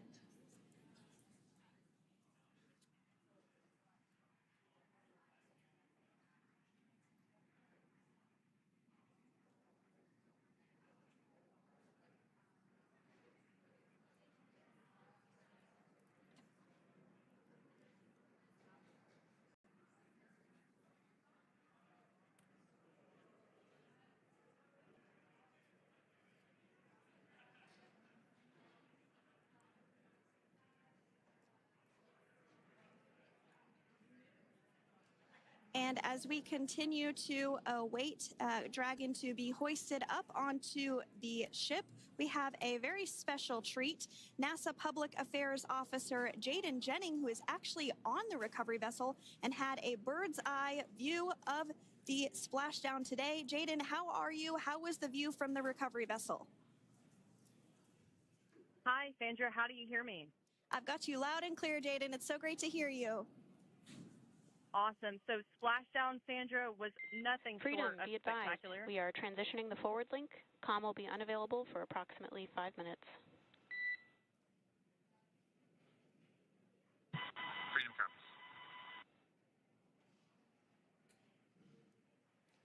Thanks so much, Jaden. We did just have some communications letting us know that we'll have about a 5-minute period where we won't be able to hear from the crew. So please go ahead, tell us, how was the view from the recovery vessel? Absolutely. Yeah, I was mentioning earlier, splashdown was nothing short of spectacular. And we were stationed about 1.5 nautical miles away from the splashdown zone and had great visuals here on the recovery vessel Megan. We actually saw a little of the smoke trail as the spacecraft was coming in, and then moments later we spotted those drogue chutes, and this was quickly followed by 4 healthy white and orange main parachutes. We then tracked Dragon all the way down as it slowly propelled into the ocean. And I think I speak for all of us on the ship when I say a new core memory was made today, and we are looking forward to having Crew 9 on board with us a little later. Jaden, that is amazing. Now, obviously, we are watching it here on camera, and the landing conditions look pretty good, but how was it from your perspective? What is the sea state out there? Absolutely. Absolutely. So we've had optimal conditions for splashdown, and today it is sunny and 63 degrees outside right now with clear skies, light winds, and calm seas. The sea looks absolutely beautiful right now, and light blue with the sun reflecting from it. And Kay, I think the crew's going to like what they feel weather-wise on this picture-perfect day for splashdown off the coast of Tallahassee. Thanks so much, Jaden. It certainly looks like a beautiful day. Can you tell us a little bit about the journey of the recovery forces to get to this point? Sure. So one unique aspect of this recovery was the onboard training on station conducted for Butch and Sunny to ensure they were ready to return on a Dragon spacecraft. That training covered all aspects of their return, including nominal and contingency departures, deorbit burns, splashdown, and post-landing ops, which is what this team is preparing for now. As for the recovery teams themselves, we started the day taking a series of helicopters out to the vessel. And as standard, the recovery director and crew support teams were on that first helicopter out and took the time to get everything prepared on the ship. About 2 hours before splashdown, they deployed those fast boats and jet skis into the water. I was actually on the second helicopter out, and we were on the vessel about an hour and a half before splashdown and landed on top of the helicopter pad on the Megan. And the teams have been working diligently across their respective disciplines this week, executing what can only be described, in my point of view, as a logistical masterpiece, just ensuring every detail has been in place for Crew 9's return. That is such great news. I'm so glad that you're able there to experience it in person. Now, can you tell us a little bit about what's next to retrieve the crew for the recovery personnel on board? Yeah, Kate. So coming up next, Dragon will be hoisted into the on-deck translation system, or the nest, at the aft end of the ship, and then will be translated pretty quickly towards that egress platform. We'll perform another series of safety checks as final precautionary measures just to make sure there are no hypergolic vapors present before opening that side hatch. And then once that side hatch of the spacecraft is open, the crew will be assisted out of the capsule one by one from NASA and SpaceX. Freedom, SpaceX, ComCheck. Freedom's got you loud and clear. Thanks, Nick. I've got you loud and clear as well. We have completed our forward link transition.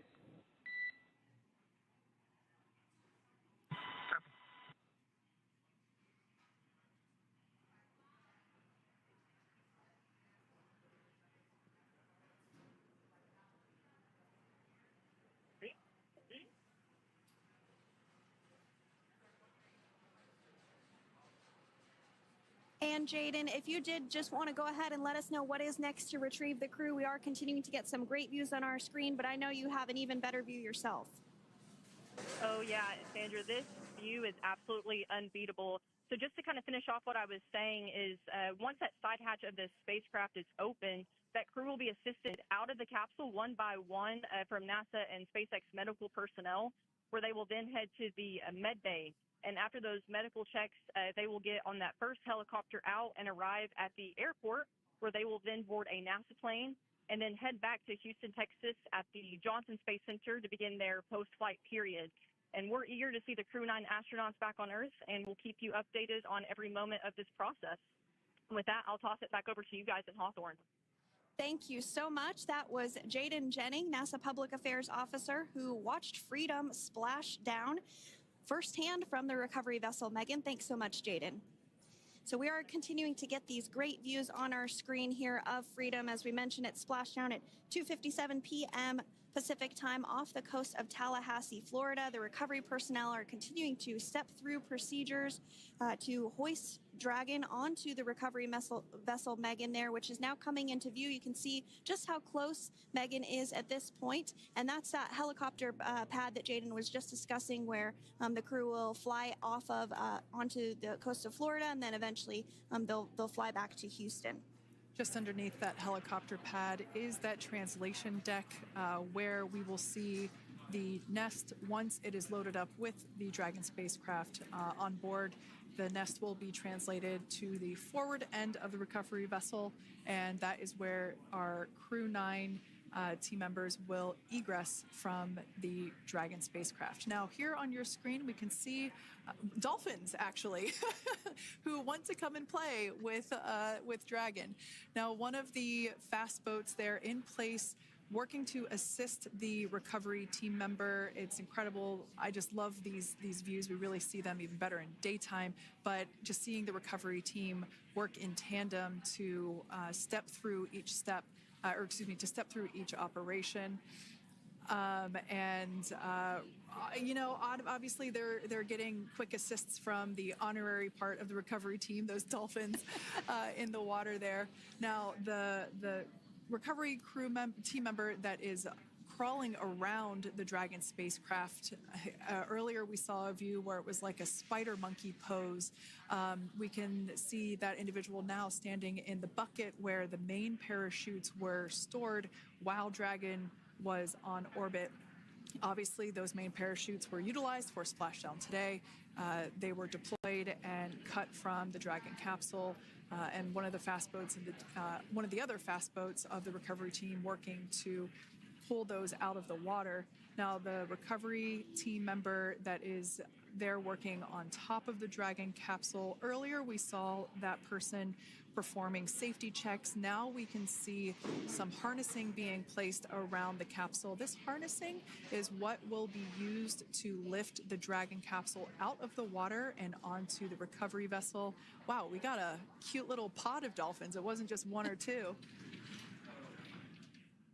I mean, that water just looks beautiful. We had ideal splashdown parameters today. Obviously, wave height, ne'er a concern. The weather is beautiful, as Jaden mentioned, in the 60s, sunny. Looking forward to seeing Crew 9 exit the capsule here shortly once they get hoisted onto the recovery vessel Megan. We can see that recovery vessel slowly but surely closing the distance there between, oh, dolphin cam back again. We can see that the Dragon capsule and the recovery vessel, that distance is closing.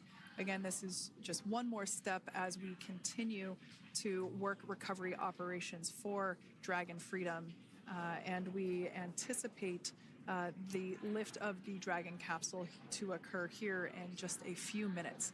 Now, once all of the rigging is on the capsule and it's hooked up to the recovery vessel, we will see the hydraulic arm, which is that kind of like bridge-like structure there at the aft end of the recovery vessel. We'll see that articulate backwards, and that's a good sign that we're getting even closer to pulling the capsule out of the water. It will then move forward, and the capsule will be placed inside of what you can see there is basically a basket. We call it the nest, Dragon nest, where that's where the capsule will be placed in order for it to be translated to the forward end of the vessel and for the astronauts to egress. And before that does take place, we'll have potentially views of the rigger go ahead and jump off of the spacecraft there. That typically occurs when the spacecraft is a little bit closer to the recovery vessel, and we usually get a really good view of that particular operation from one of the onboard cameras from the recovery vessel. That is an operation that I have a lot of respect and admiration for, that individual that does that.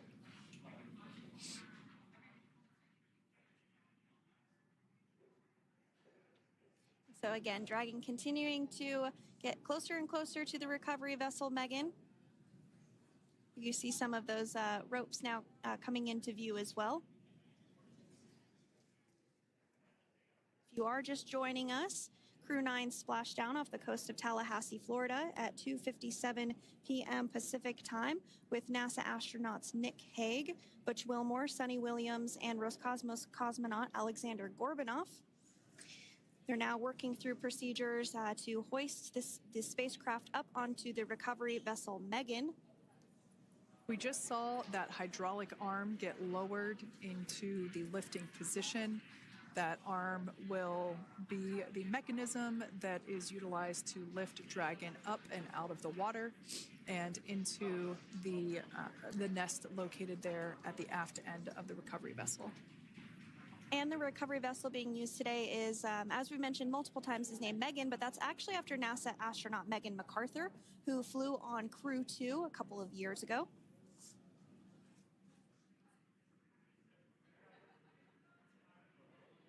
We're getting some views now from actually inside the boat. Yeah, you're exactly right. This view is straight down the recovery vessel.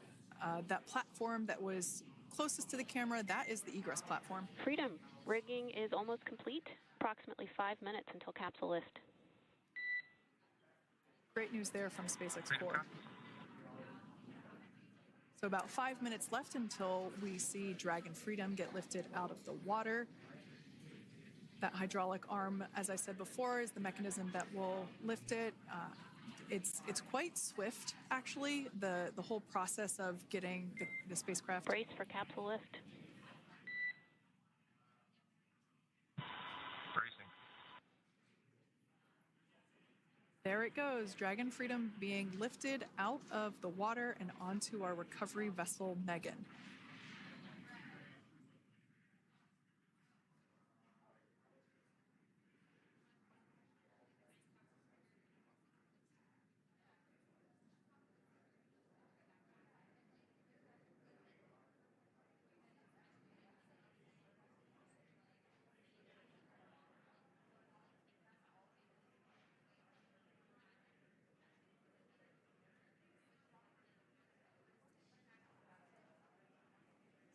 So once securely on...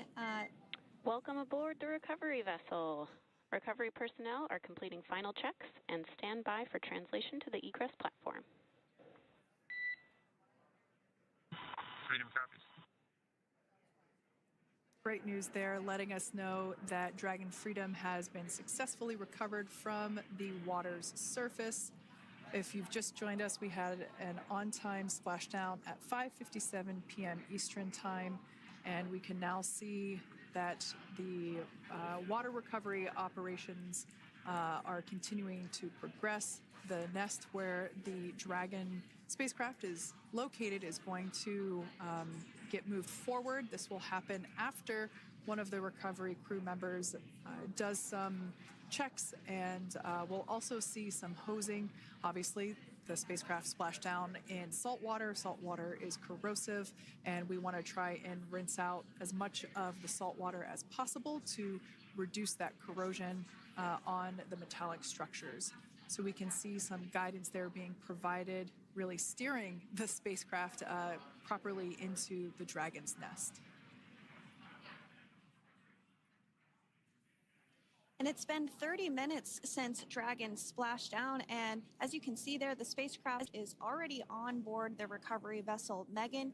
Things continuing to move very smoothly today throughout the entire operations from the deorbit burn up until this point as well.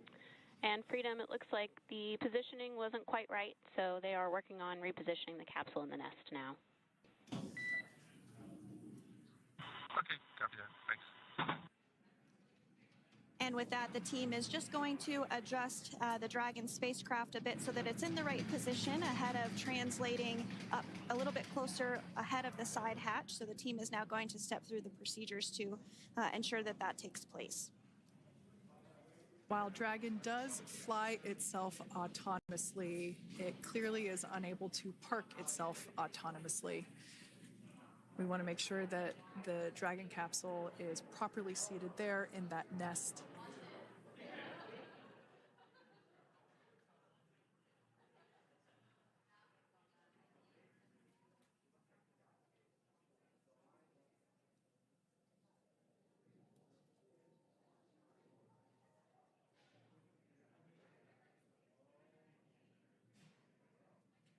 Once Dragon is fully seated in the nest, we'll probably see a bunch of that salt water come out from the bucket there located underneath the side hatch. See some salt water splash out. As I mentioned before, one of the recovery team members will begin hosing down the exterior of the spacecraft.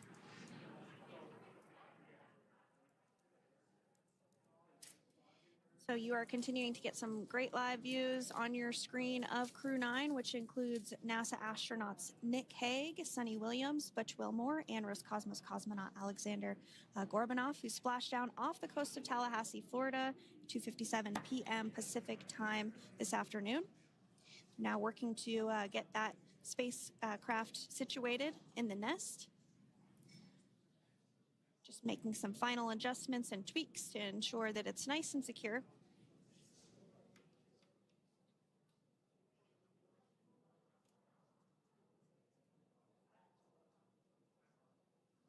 And secured and oriented correctly in the nest, Dragon will be moved into the hangar located underneath that helipad that we saw earlier from the aerial views during recovery. All right, Freedom, looks like you are settled into the nest now. Team is working through hypergol sweeps. Copy all.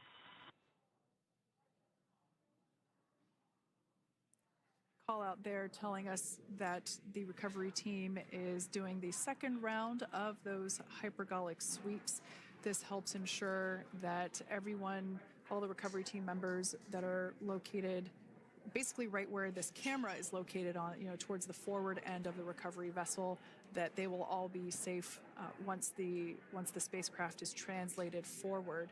So we're just doing some additional steps to make sure that the hypergolic propellant that is utilized for maneuvering the Dragon capsule while on orbit, making sure that none of those vapors are still present on the exterior of the capsule.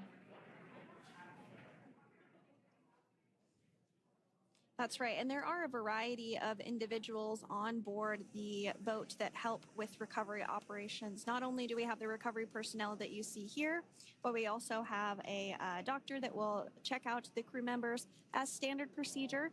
As with any spacecraft that is returning from space, we always perform a medical check with the crew. So you will see the crew come out of the capsule and be placed on stretchers, just like with the Soyuz landing and with all of our Dragon splashdowns. That is the nominal procedure.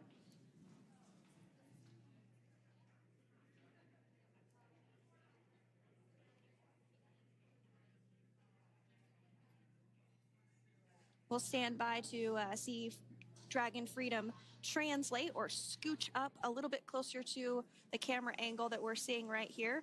And then teams will step through procedures to get that side hatch opened. You see it right in the dead center of your screen there. It's kind of that rectangular shape.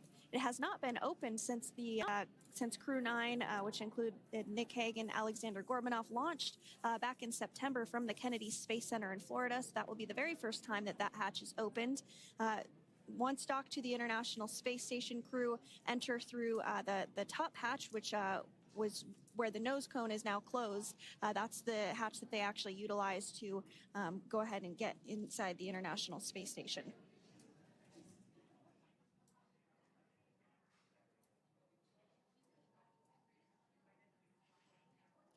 So as we get a little closer to that hatch opening procedure, you might start to see more individuals come into frame for some of that support.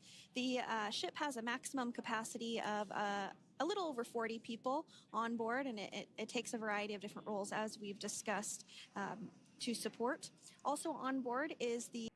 Now, while we are standing by for translation of the Dragon spacecraft to the platform there, the recovery platform that we see in the foreground, it is important to note that Nick, Sunny, Butch, and Alexander will be getting assistance from the recovery teams while exiting the spacecraft.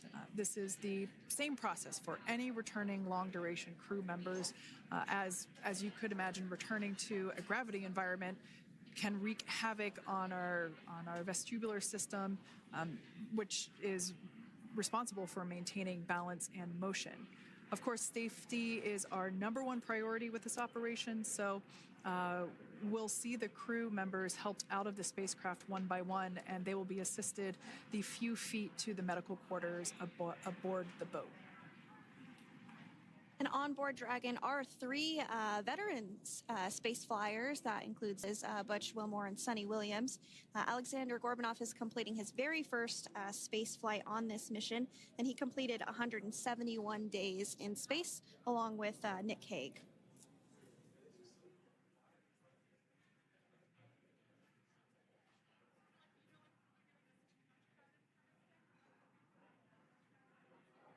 For those of you that have just recently joined us, well, I would encourage you to hit that rewind button and go back a few minutes. It was a beautiful splashdown of Dragon Freedom with the Crew 9 cohort on board.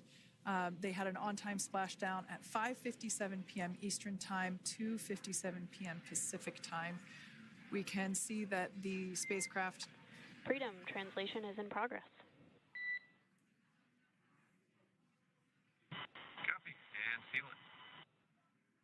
We can see that spacecraft was successfully recovered from the ocean surface and is now being washed with fresh water, as obviously they splashed down in salt water. So we're trying to rinse off as much of that salt water as possible. And we can see the spacecraft continuing to move closer and closer to that recovery deck. Freedom, the crew is working on side hatch opening now. Expect hatch open in about 2 minutes. Okay, copy that. And Kira, just wanted to say that to you guys, you and the team did an awesome job, both uphill and downhill. Just really, really impressed. Thank you. Thanks, Nick. It's been an honor. This is a pretty exciting moment coming up. We are working to open the side hatch. One thing that may not be obvious from, just looking at the spacecraft here is that this side hatch that we're about to open, the last time it was open was when this spacecraft was at the launch pad. This side hatch is what is used for initial capsule ingress and final capsule egress, but all comings and goings from the spacecraft while it is on board the space station are from the forward hatch, which is located at the top of the spacecraft under that nose cone. So this is a pretty exciting moment because it will be the crew's first breath of fresh air since boarding their ships at the start of their journeys last year. And the very first person that will have the opportunity to say hello to the crew once that hatch is open is a SpaceX medical recovery personnel representative. Then we'll see procedures take place to remove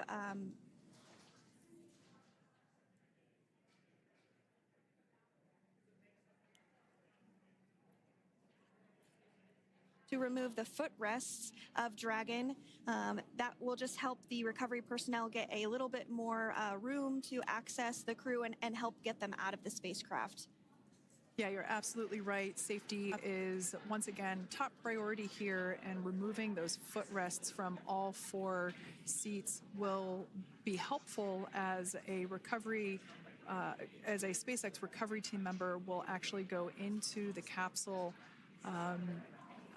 into Dragon Freedom to help the crew members unbuckle and stand up, and essentially we'll also see a fun little slide be put in place to help the crew members exit the spacecraft safely. So yeah, we're gonna remove all 4 of those footrests to basically give a little bit more working room inside the spacecraft.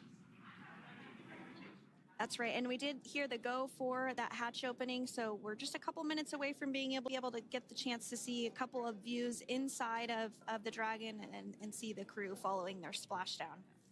Now, opening that side hatch isn't quite like opening, the door to your car. We have to depress the seal around the side hatch, as well as, we'll now see them open that side hatch up.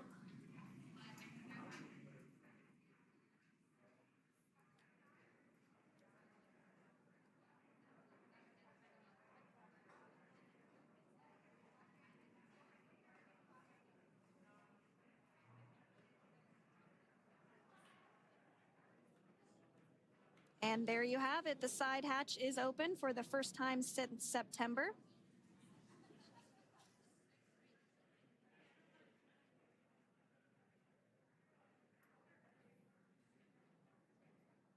We can see some of the protective equipment there that was brought into frame that will help protect the edge of the side hatch, one from any potential damage. Oh, we can see the recovery crew member there taking photos of the side hatch seal. This is part of the standard operation for recovery. These photos will get saved into our procedure.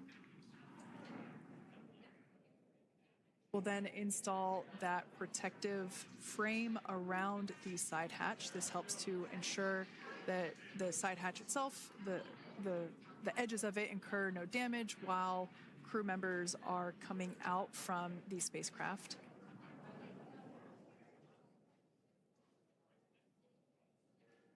If you missed it, there was also a recovery team member that went inside. So there are now 5 people on board the Dragon spacecraft.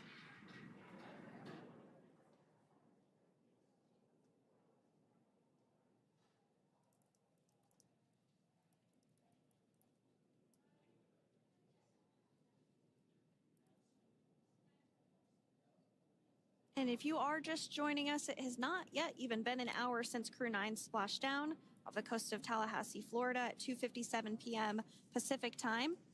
The crew is now on board the recovery vessel Megan, and the hatch is open. The next major milestone that we'll see is when the crew will actually egress or exit the spacecraft. But before that, they'll continue to, the recovery personnel rather, will continue to install that protective area around the hatch and then remove the footrests. So we're a couple minutes away from seeing the crew egress, but not too long away.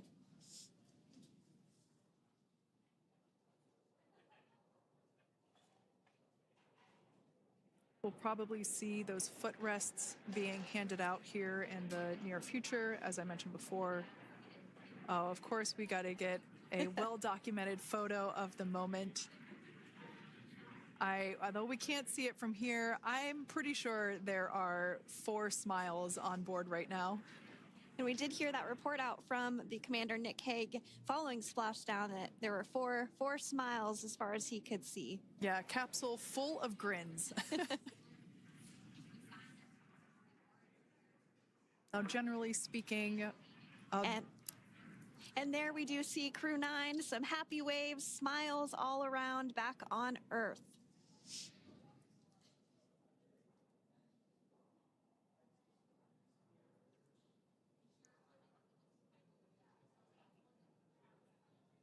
Generally speaking, we have the individuals in the 2 center seats of the spacecraft exit first.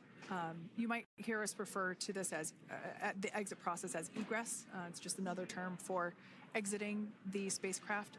Generally speaking, we most of the time have the 2 center seats egress first, as it makes moving around inside the capsule a little bit easier.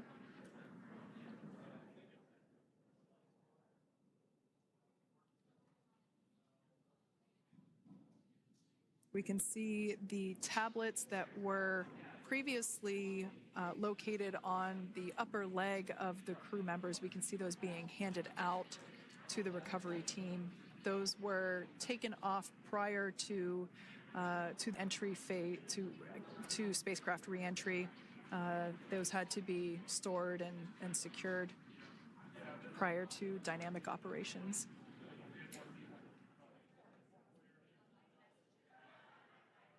It looks like we are starting to see the footrests also be removed. I just saw one there on the screen. There are 4, of course, 1 for each crew member.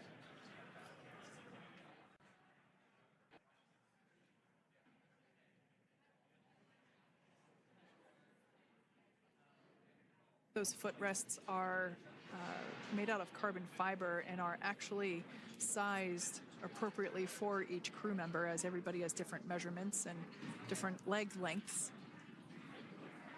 Same goes for the armrests and the bucket length of each seat. We size those appropriately for the crew members and to ensure their comfort and safety. I believe we just saw the little ramp that is used to help slide the crew members out from inside the spacecraft. And once the crew does exit Dragon Freedom, they will be placed on to a stretcher to go to a medical bay for medical checkouts. This is standard procedure for all Dragon spacecraft flights that splashdown crewed, as well as for our Soyuz spacecraft that land in Kazakhstan.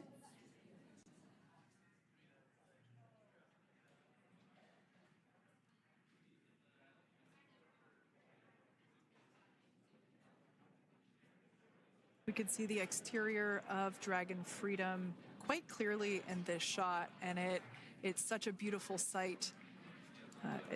I personally prefer the capsule when it has some of that charring from atmospheric reentry. It is the signature sign of a capsule that has returned to Earth.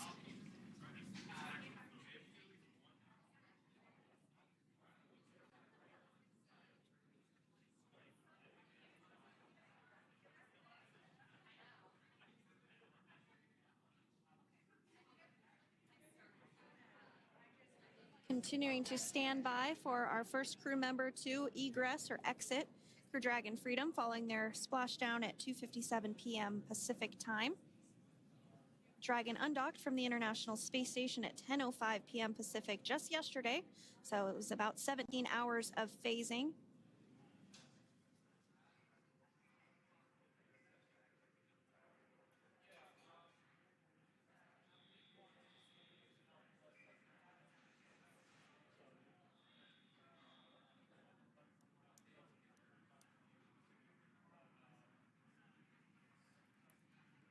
And while on board the International Space Station, Crew 9 contributed to 900 hours of science, over 150 research experiments and investigations, making great use of the microgravity lab of the International Space Station, which celebrates 25 years of continuous human presence this November.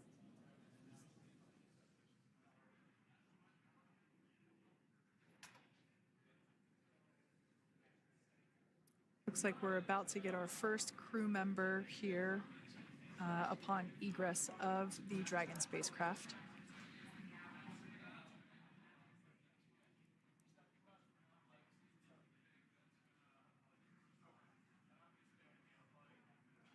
So we are standing by for that egress. Outside of Dragon, you do see one of those stretchers. This is the expected procedure as the crew will be taken to medical facilities following their exit from Dragon.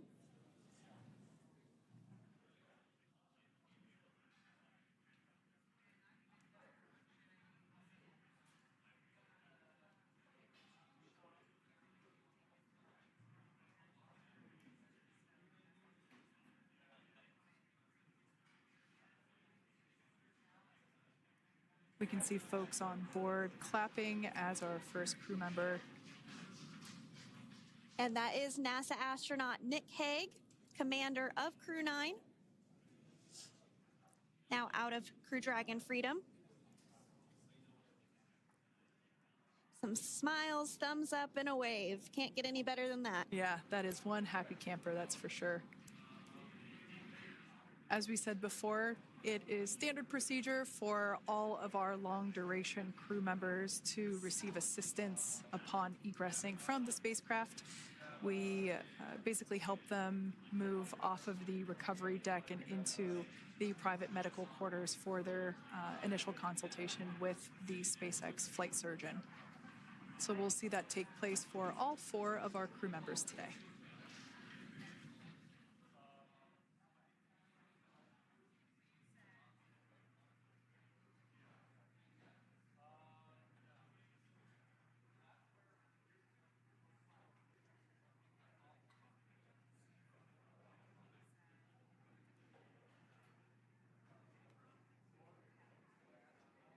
And we are standing by for the next crew member to exit Freedom.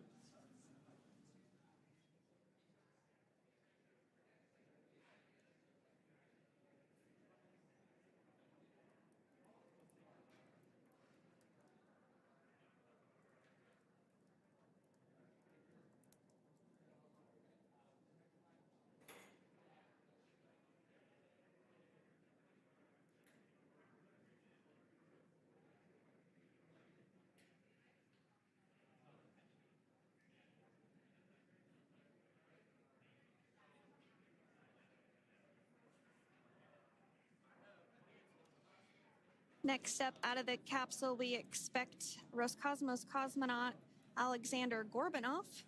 His first space flight. Spent 171 days in space alongside NASA astronaut Nick Hague. Looks like we're getting some cheers and clapping on board as Alexander is slid down the little ramp and placed into the mobility aid. Once again, big smile.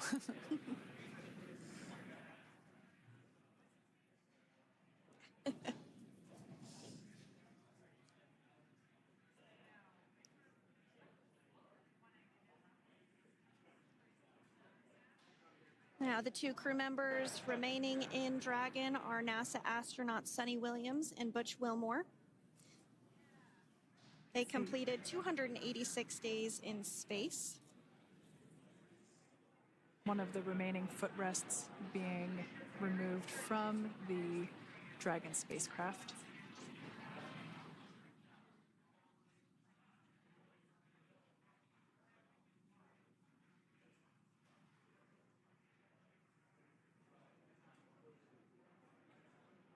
As I said before, we generally try to have the crew members that are located in the 2 center seats aboard Dragon, and we like to have them egress first if possible, as it creates a little bit more movable working room inside the spacecraft.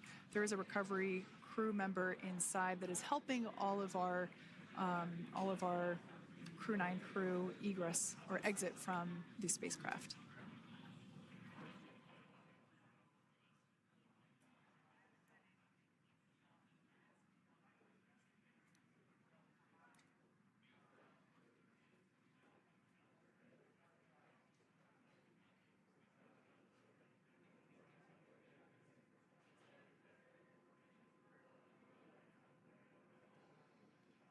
We are standing by for the next crew member to egress or exit Crew Dragon Freedom following the splashdown not even an hour ago at 2:57 p.m. Pacific time.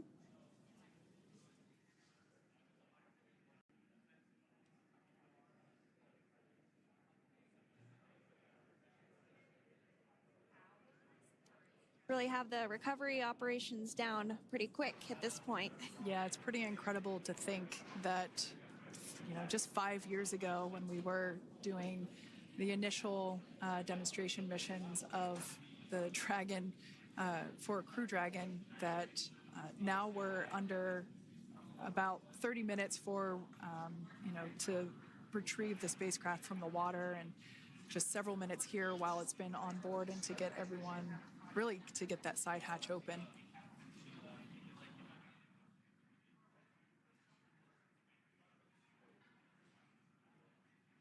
For those of you that have just recently joined, the Dragon had an on-time splashdown.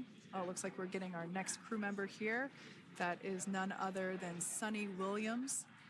Big smile, big waves. She, like her other crew members, now will be assisted onto the mobility aid.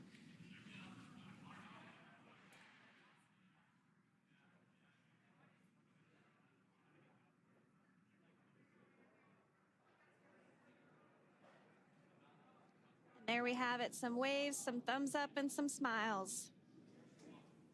Definitely seems to be a theme among all recovery operations. Absolutely. And of course, that leaves NASA astronaut Butch Wilmore inside Dragon in seat 4.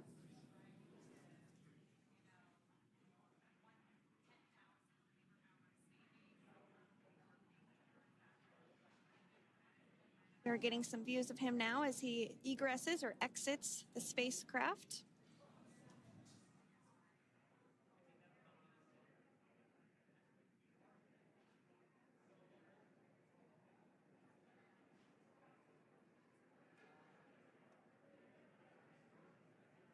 Once again, some elation and cheers there from Butch Wilmore.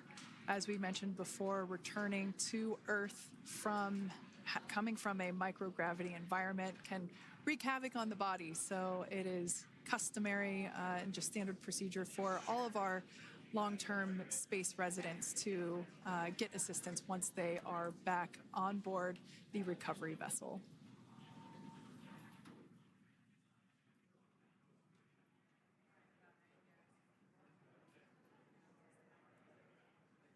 Well, now that Nick, Butch, Sunny, and Alexander are safely back home on Earth and getting checked out by the NASA medical team, we're going to wrap up our live coverage of their return.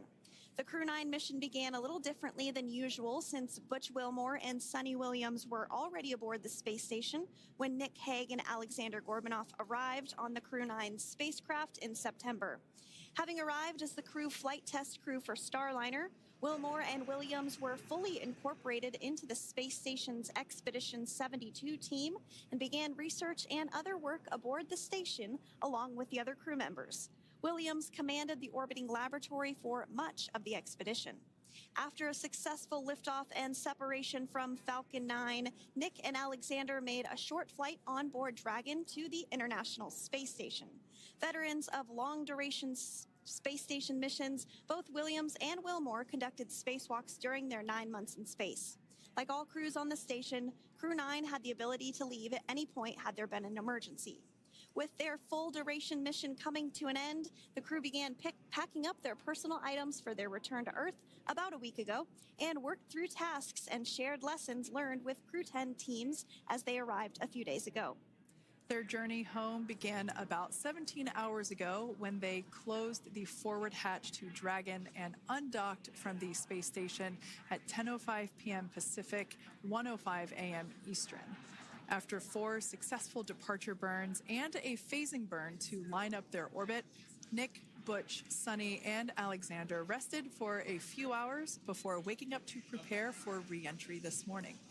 We jettisoned Dragon's trunk and performed our final on-orbit maneuver, the approximately 7.5-minute-long deorbit burn, and that occurred at 2:11 p.m. Pacific, 5:11 p.m. Eastern Time. And that sent Dragon on its path home. The spacecraft re-entered the Earth's atmosphere and slowed its descent with successful deployments of 2 drogue parachutes and 4 main parachutes, with the final splashdown occurring off the coast of Tallahassee, Florida at 2:57 p.m. Pacific, 5:57 p.m. Eastern.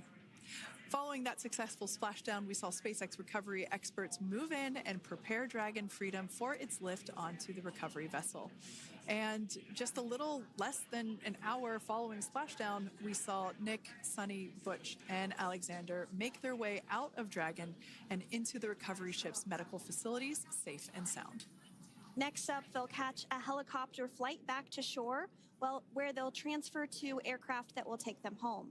The astronauts will take a NASA plane for the short flight back to Houston, where they'll be reunited with family and friends to bring an end to this mission. It's been an honor and a privilege to share their journey with all of you as we continue this new era in human spaceflight. Return today marks the end of the direct handover we executed after successfully launching the Crew 10 mission to the space station just last week on Friday, March 14th. Thank you, as always, for joining us for tonight's coverage of the splashdown of Crew 9. Remember to follow SpaceX on X and NASA online and on social media for updates for the very latest on crew and cargo flights to and from the International Space Station. And we'll continue to share the progress of Nick, Sunny, Butch, and Alexander on social media as they travel back home. We do also have a post-splashdown media briefing coming up at approximately 4:30 p.m. Pacific, 7:30 p.m. Eastern, where leadership will share a final update as we conclude this successful mission. So, from all of us at NASA and SpaceX, welcome home, Crew 9. So long.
throttle up. Discovery Roger, go for deploy. Thanks, Karen, and to everybody in the shuttle program. The crew is go for launch. Roger, nice to be in orbit.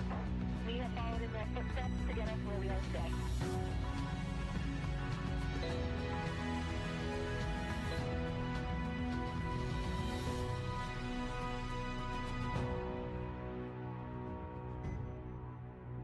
Good evening and welcome to NASA's Johnson Space Center for our Crew 9 post-splashdown news conference. We are joined in studio today by Joel Montalbano, Deputy Associate Administrator for NASA's Space Operations Mission Directorate, Steve Stitch, Manager for NASA's Commercial Crew Program, Bill Spetch, Operations Integration Manager for NASA's International Space Station Program, and joining us virtually, Sarah Walker, SpaceX Director for Dragon Mission Management. We'll be taking some questions from here in the room today and on our phone bridge today, so if you're in the room, be sure to get our attention to ask your question. And if you're on the phone bridge, be sure to press *1 to enter the queue. Before we get started, though, we'll start with some opening remarks from our panel here. And Joel, we'll start with you. All right, well, thank you. And thank you, everyone, for being here. And for those of you tying in remotely, thank you for showing an interest in our great space program. It is awesome to have Crew 9 home, just a beautiful landing. I think many of you heard that back in January, the president asked SpaceX what it would take to bring this crew home. And I will tell you that at the time that question was asked, we were already looking at options, what to do with the Crew 10, Crew 9 situation and how we're going to set that up. I'll tell you a little bit, when you plan these dynamic activities, a lot of work goes into them. For example, for the landing that you guys just witnessed today, there's a number of things that we look at, a number of factors, weather being one of them. You saw great weather today. In addition, we look at the readiness of the recovery team to make sure they're ready to go. We look at the handover time on orbit between the incoming crew and the departing crew to make sure there's enough time for activities to be accomplished before the departing crew leaves. We do have the benefit of having NASA astronaut Don Pettit remaining on board. He'll be coming home on Soyuz in April, and so he'll continue the handover with the crew. We also look at the vehicle traffic, the vehicles coming and going. And when you pull all that together, the International Space Station program, the Commercial Crew program, and SpaceX came up with the plan that we just witnessed. The Crew 10 launch last week, the docking over the weekend, the undock early today, and then the landing that we just witnessed. So just an incredible amount of inputs that you get to pull all that together in order to have a successful operation. I want to tell you, we want to thank the Crew 9 team and the ground teams for their dedication to excellence, their resilience, their flexibility during this expedition, everything they did to have a successful expedition as you have all witnessed. SpaceX has been an incredible partner for us, and it shows the benefits of the commercial public-private partnership that we have. So they've just been a huge, great partner throughout all this. Crew 9, in addition to the spacewalks that many of you witnessed, they performed just about 150 experiments on board the International Space Station with over 900 hours of research. And the work we do on the International Space Station benefits the nation, benefits people on Earth, and are the building blocks for going back to the moon and to Mars. So Nick, Alexander, Butch, and Sonny, welcome home. On behalf of NASA, I want to thank the administration. I want to thank all the work of the NASA teams and all the work of the SpaceX teams. And so with that, I'll hand it over to Commercial Crew Program Manager, Steve Stitch. Thanks, Joel, and thank you all for being here. Greatly appreciate your interest in the Commercial Crew Program and also human spaceflight. Of course, as you know, it's been just a huge week for Commercial Crew. The missions, I think, sometimes seem easier than they are. If I just step back and think about all the challenges we had to launch Crew 9, moving to a different launch pad, adjusting the seats and the crew training, and then, over the weekend, once we docked Crew 10 safely, looking at the weather patterns, finding this great opportunity that we landed at today, adjusting the timeline. It's never easy. Spaceflight's always dynamic. Sometimes it seems like things move from step to step to step, but there's usually different paths along the way. So The weekend was culminated today with the landing of Crew 9. We Dragon splashed down at about 5:57 p.m. off the coast of Tallahassee. That's our first commercial crew program landing at Tallahassee. We've had a couple cargo flights land there. And now it's great to have Crew 9 and the Freedom capsule back home, and its fourth flight is now in the history books. Of course, we're overjoyed. I watched every crew member come out of the vehicle today. Post-landing, it was great to watch Nick, Sonny, Butch, and Alexander come out of Dragon and smile and wave as they came out of the vehicle. We'll get them, they're on the ship now, we'll get them back to meet the NASA aircraft and then back to meet with their families. If you watched the weather today, it was incredible. Clear skies, real low winds, maybe 3 or 4 knots of wind, and really calm seas. You could see the dolphins swimming around the capsule, which was kind of incredible. SpaceX had a nice drone aircraft flying around and taking footage, and that was just incredible. As I said, the ops team just did a phenomenal job over the weekend, pulling in the landing to get the crew home sooner and take advantage of this great weather opportunity. Really appreciate the versatility of SpaceX, the ISS program, commercial crew program, and the flight ops team in planning out the timeline, looking at the crew's workload, determining whether we could pull this off, doing sleep shifting, all those sorts of things that made this an opportunity happen. I also want to thank our partners at the U.S. Coast Guard. They were there on scene, protecting the scene and making sure that it was safe for mariners in the area. The FAA, the Department of Defense, continuing to support us. It's great to see the teams really in action. Overall, I would say it was a really clean undocking. Nick called down when we finally got the vehicle back through the blackout, 4.6 Gs, and you could tell they were doing well, and then braced for the parachute deploy of the drogues and then the mains, and then have them splash down. So parachutes performed well. The whole system worked just as planned. The crew's doing great. They'll spend a little time on the recovery ship getting checked out, making sure that they're healthy and ready to go, and then eventually they'll make their way back to Houston. Again, I want to congratulate the entire NASA commercial crew program, the SpaceX team. In many ways, if I step back to last year, this has been 9 months in the making, and I couldn't be prouder of our team's versatility, our team's ability to adapt, and really build for the future of human spaceflight and looking at different ways to do business, taking advantage of one vehicle to launch a crew and then bring back the crew in a different vehicle. Our partner SpaceX did a tremendous job. Every time we asked them to do something a little different, they stepped up and to the plate and did that, including swapping capsules 6 weeks ago prior to Crew 10, and then also adjusting the Crew 9 mission. We'll celebrate for a while. We're going to take some time in commercial crew to celebrate this one and spend a little time with the crew, and then we'll move on to Crew 11. Crew 11 will be here before we know it. We'll launch that vehicle as early as mid-July, so we'll start preparing for that. And then, we're working hand in hand with Boeing as well on certification of Starliner, getting that vehicle back to flight. Butch and Sonny's return on Dragon, to me, shows how important it is to have 2 different crew transportation systems, the importance of Starliner and the redundancy that we're building in human spaceflight for our low Earth orbit economy. We're super grateful for Boeing as well and their investment. They're keenly interested in the landing today. They have a watch party going on and are watching Butch and Sonny come back. And they've texted me, at the build up to this, they're very keenly interested in Butch and Sonny. And then we're interested in their resilience. That whole Boeing team, like our whole commercial crew program team, is resilient and moving forward to the next steps on Starliner.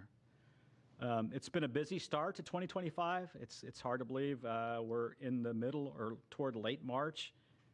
Looking for an exciting summer as well, and I look forward to your questions, and I'll hand it over to Bill. All right, thanks, Steve. Yeah, welcome, and thanks for everybody's interest as we continue on. Return today marks the successful completion of the Crew 9 mission, and really with them handing over operations on board to Crew 10.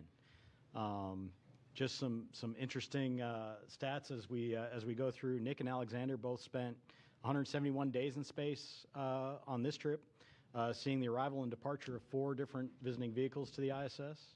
Butch and Sonny spent 286 days in space, and they got to see 8 different visiting vehicles coming and going from the ISS.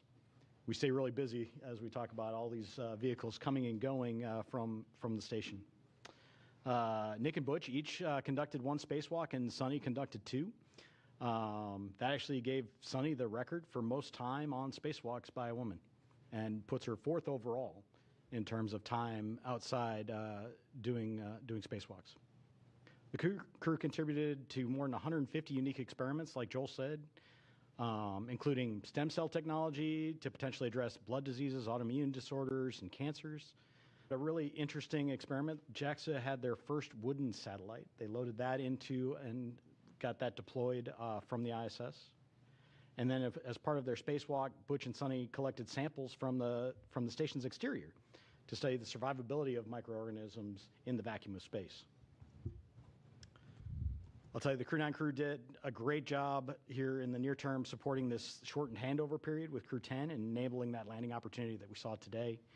There was a lot of work that they did ahead of Crew 10 arrival to get prepared, and then really working through all of the things that we need to do to hand over the emergency procedures to the crew, to get the cargo transferred that they need to, and to get all the vehicles set up for Crew 10 to be very successful. Crew 10 is already working hard, and they're working on key science investigations on board. They already kicked them off even while they were getting prepped for undocking the other day. So coming up on ISS, we still have a lot going on. We have NG-21 release at the end of March, providing some important trash disposal for the space station. Always, you got to get rid of all the stuff that you bring up, so you got to bring that down somehow, and NG-21 is going to take away a lot of that. And then we'll look forward to Soyuz MS-27 launch Tuesday, April 8th from Baikonur Cosmodrome at about 12:47 a.m. Central. That'll be carrying NASA astronaut Johnny Kim and cosmonauts Sergei Ryzhikov and Alexei Zabritsky. And then before Soyuz MS-26 returns, Alexei Ovchinin will pass on the role of ISS commander to our JAXA astronaut Takuya Nishi. Really a lot of great stuff continuing on station. I really appreciate the entirety of the team, joint with SpaceX, NASA, our operations team, the program teams, the engineering teams, all the work it takes to turn around these missions. It's a ton of stuff, and then we go change it on them at the last minute, and they handle it like the pros that they are. So welcome home to Crew 9, and with that, I'll hand it over to Sarah. All right, thanks, Bill. Well, it's a good day to be here at SpaceX, and it's a good day down in Florida as we welcome Crew 9 home from their stay at the International Space Station. We're happy to have safely returned Nick, Alex, Sunny, and Butch back to Earth and to their families after their time at the orbiting laboratory. Human spaceflight is dynamic and exciting, and this crew knows that as well as any other. So back in September, Steve was talking about this a bit, Crew 9 became the first human spaceflight mission to launch from Pad 40 using our new Dragon Tower that we completed construction on last year. And it was our first mission in a while to fly a crew of 2 since Bob and Doug's historic flight in 2020.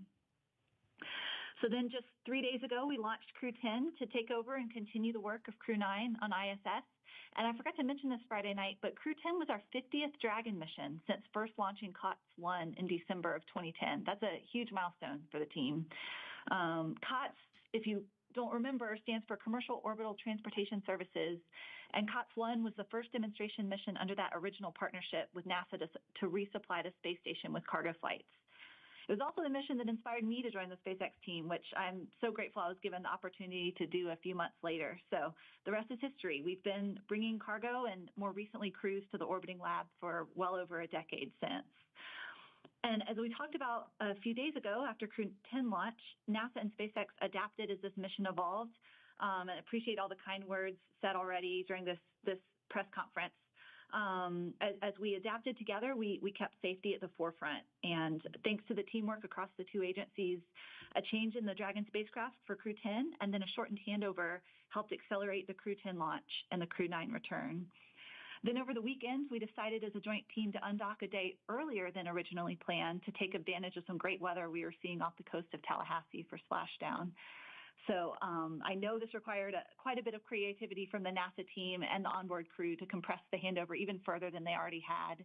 And I'm thankful for everyone's hard work and flexibility to safely bring Dragon and the crew home today. I'd be remiss if I didn't acknowledge that today's return was also our final Dragon recovery on the East Coast. So after 6 years of successful recovery operations off the coast of Florida, we'll now be moving all Dragon recovery operations back to the West Coast. I just hope the California coast can bring as many dolphins as we saw during today's operation. That was really fun to see. We had a nominal return today. Dragon is healthy and the parachutes performed as expected. The crew is likely on missions to the station in all, and 29 of those on reflown Dragons. I think that's enough flights that we can be really proud of what the team has built together and what we've accomplished, but always with the humility and awareness that we will continue to learn every single mission. The stakes of getting this right are and always will be high. And as Bill Gerstenmaier often says, we must always stay hungry and vigilant to scour the data before, during, and after every operation we perform. It's always an honor for all of us here at SpaceX to launch human spaceflight missions and safely return astronauts and cosmonauts as we continue to advance human spaceflight. Thanks for having me on the briefing today and look forward to your questions. All right, thank you all for your opening remarks. We will go ahead and start taking some questions in the room, so please raise your hand, Gina. Go ahead. I think this is for Steve Stitch. I mean, Crew 9's home, but the research hasn't stopped, because what you need to know about what happened with Butch and Sunny on orbit, that's still an ongoing medical research project. Would you kind of expand on that for me? What will you learn about their 9 months on the space station? Yeah, I think I can comment and then see if Bill has anything to add. But every single crew member that we fly in orbit, we collect medical research data. We do various blood draws at various times during the flight, especially toward the end. Do bone density measurements in space. We look at their vision and how their vision might change over time, their intracranial pressure. We do all kinds of things. So you're right. Every single astronaut, when they come back, including Nick and Alexander, is participating in all kinds of experiments, and we're learning from all those. And I'll see if Bill has anything to add. I mean, I think you covered the vast majority of it. We look at everybody when they come home, and every duration adds to that database of knowledge of the effects of spaceflight on the human body. And so we continue to look at that across all of our crew members. Okay, we'll take another question here in the room. Mark, go ahead. Mark Strassman, CBS News. Steve, I want to pick up on something you said, which is the keen interest in Butch and Sunny. All 5 major television networks cut in with live special reports following the splashdown, because Butch and Sunny have arguably become America's most famous astronauts over the course of their 9-month saga. So now that they're home, now that the saga is over, what do you is the takeaway? Yeah, I think that's a great question, and I haven't probably had a lot of time to reflect. We're certainly looking at Starliner very carefully. We're in the process of looking at that vehicle, looking at the helium system. We've got some candidate seals that we're going to replace. We'll get into some testing here over the summer timeframe with what we call an integrated doghouse at White Sands. So we're looking at that. The thing I think back of this whole timeframe is how really resilient Butch and Sunny were the whole time. I mean, they launched on what was going to be a short test flight with the crew flight test vehicle with Boeing. And then they moved very quickly into station increment operations, and they became seamlessly part of the International Space Station. And they did that because they're experienced astronauts, and we had prepared, right? We had flown gloves for them to do spacewalks, and we had flown a lot of components for them. So I think that shows the adaptability of crew members. And if I think forward to exploration and maybe some harsh missions to the Martian surface someday, or back to the moon, the adaptability of crew members, changing the timeline for their return. Certainly a huge thank you to their families. When you think about Butch and Sunny, they enjoyed their time on station. They got to do spacewalks, and they got to do lots of cool science and things like that. Their families are the ones that really, kudos to them for being resilient in a planned short duration flight now turning into a long duration. And I think back of when they went into quarantine. They went into quarantine in the April timeframe for the early May launch that we had for the crewed flight test. So the families, a huge thank you to them. I'm sure the reunion is going to be wonderful with the families. And we'll keep learning as we go and keep being adaptable in the future. Let me just add, if it's okay, it shows the flexibility of our commercial providers. The fact that they flew up on the Boeing vehicle and home on SpaceX. This is a lesson learned for NASA too, such that when we do have Boeing and SpaceX both flying on a regular basis, we need to be able to do the opposite too. If we come up on a SpaceX vehicle and have a problem, to be bringing people home on a Boeing vehicle.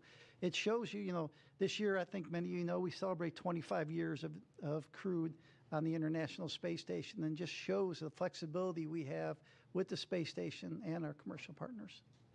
We'll take our next question here in the room. Go ahead. Ed Lavandero with CNN.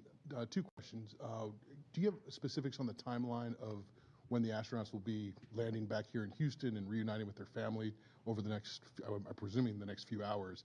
And then secondly, the more delicate question is, of all the talk that we've seen over the last months that these astronauts had been, quote, stranded in space, how did that kind of talk affect you guys over the last few months in formulating a plan to get them back home? Yeah, I don't have the specifics of the timeline. I know they're going to fly back here tonight. They'll probably spend some time rehabilitating a little bit, and the doc's watching them, and then they'll rejoin their families in the next, day or so.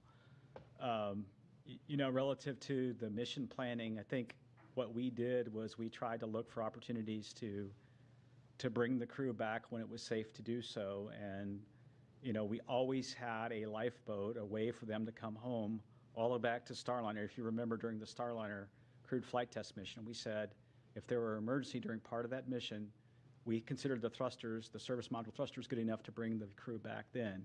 We then transitioned to the Crew 8 vehicle for a temporary time frame until Crew 9 arrived. So we always had a way to get the crew home safely should we need to. And then it really became, when is the right time? When is the right time to bring them back? And then when we had to swap over Dragon capsules from the new vehicle, which wasn't quite ready, we moved to Capsule 210.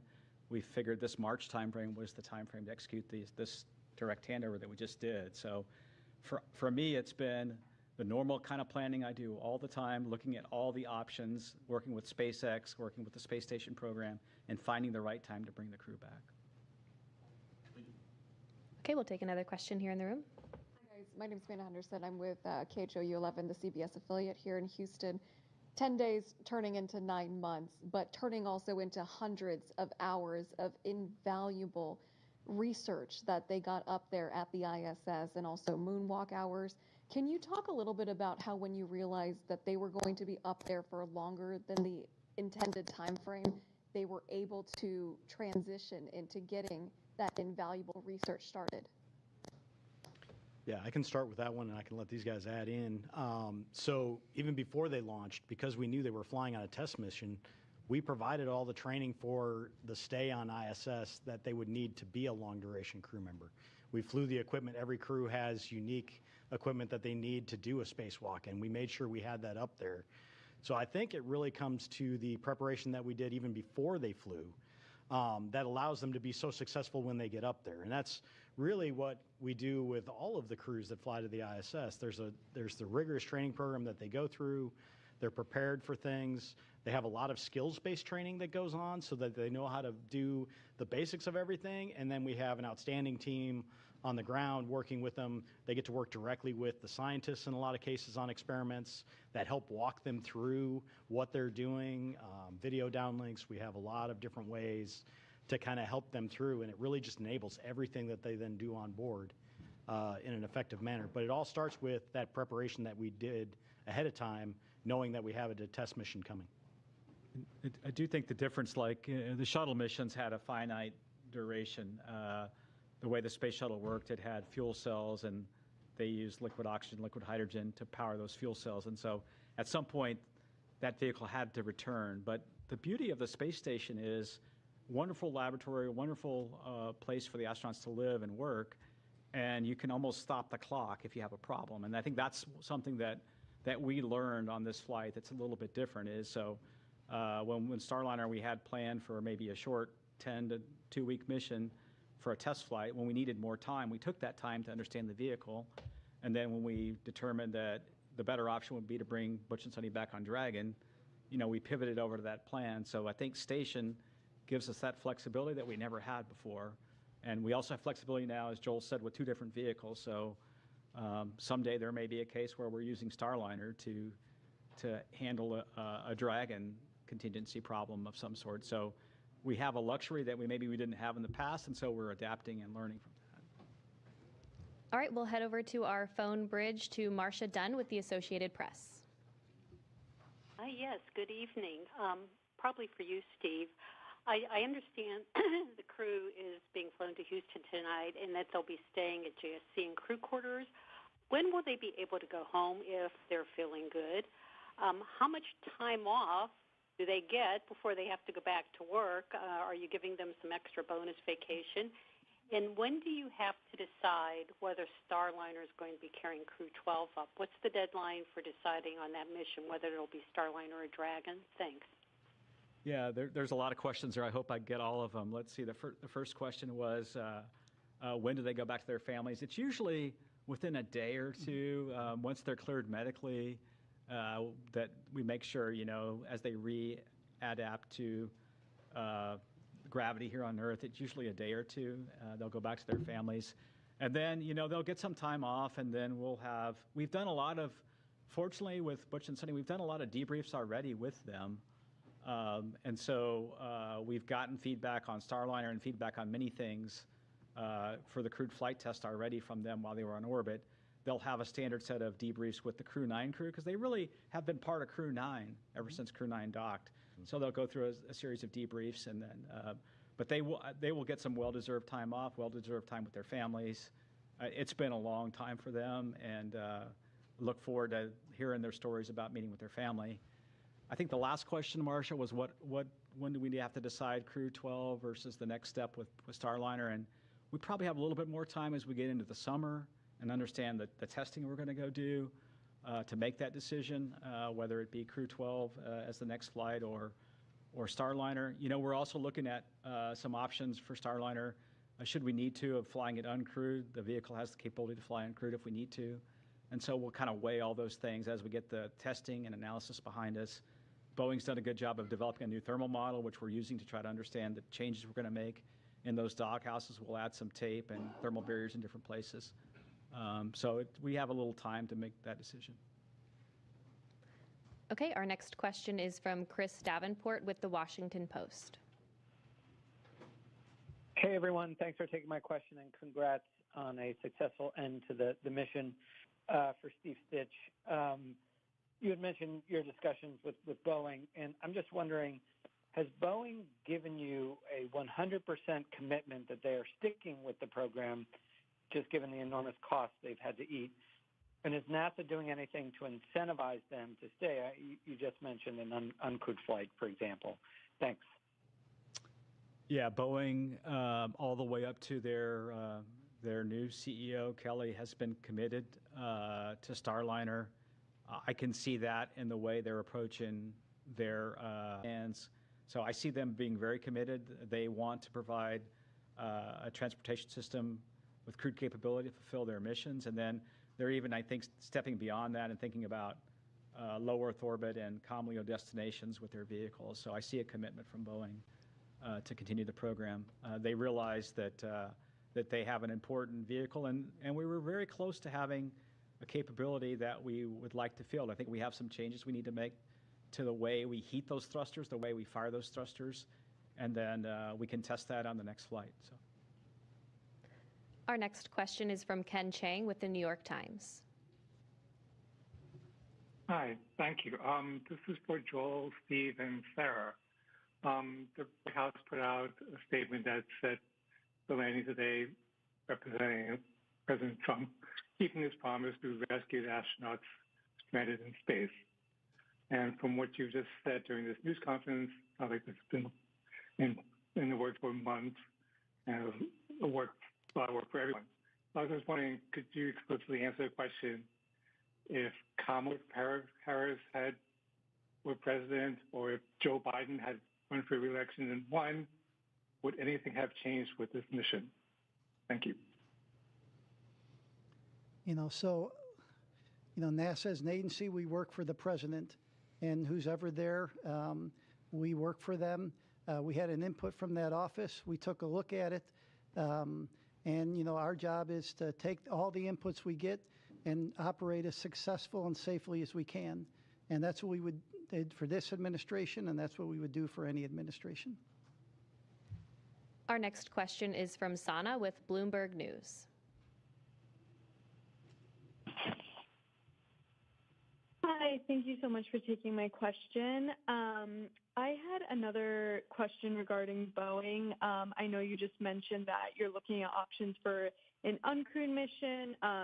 So I guess we're wondering who would pay for the uncrewed mission, and would Boeing be required to redo the crewed test flight as well? Thanks. Yeah, what we're looking at right now is we really want what I would call as a crewed capable vehicle. So even if we were to fly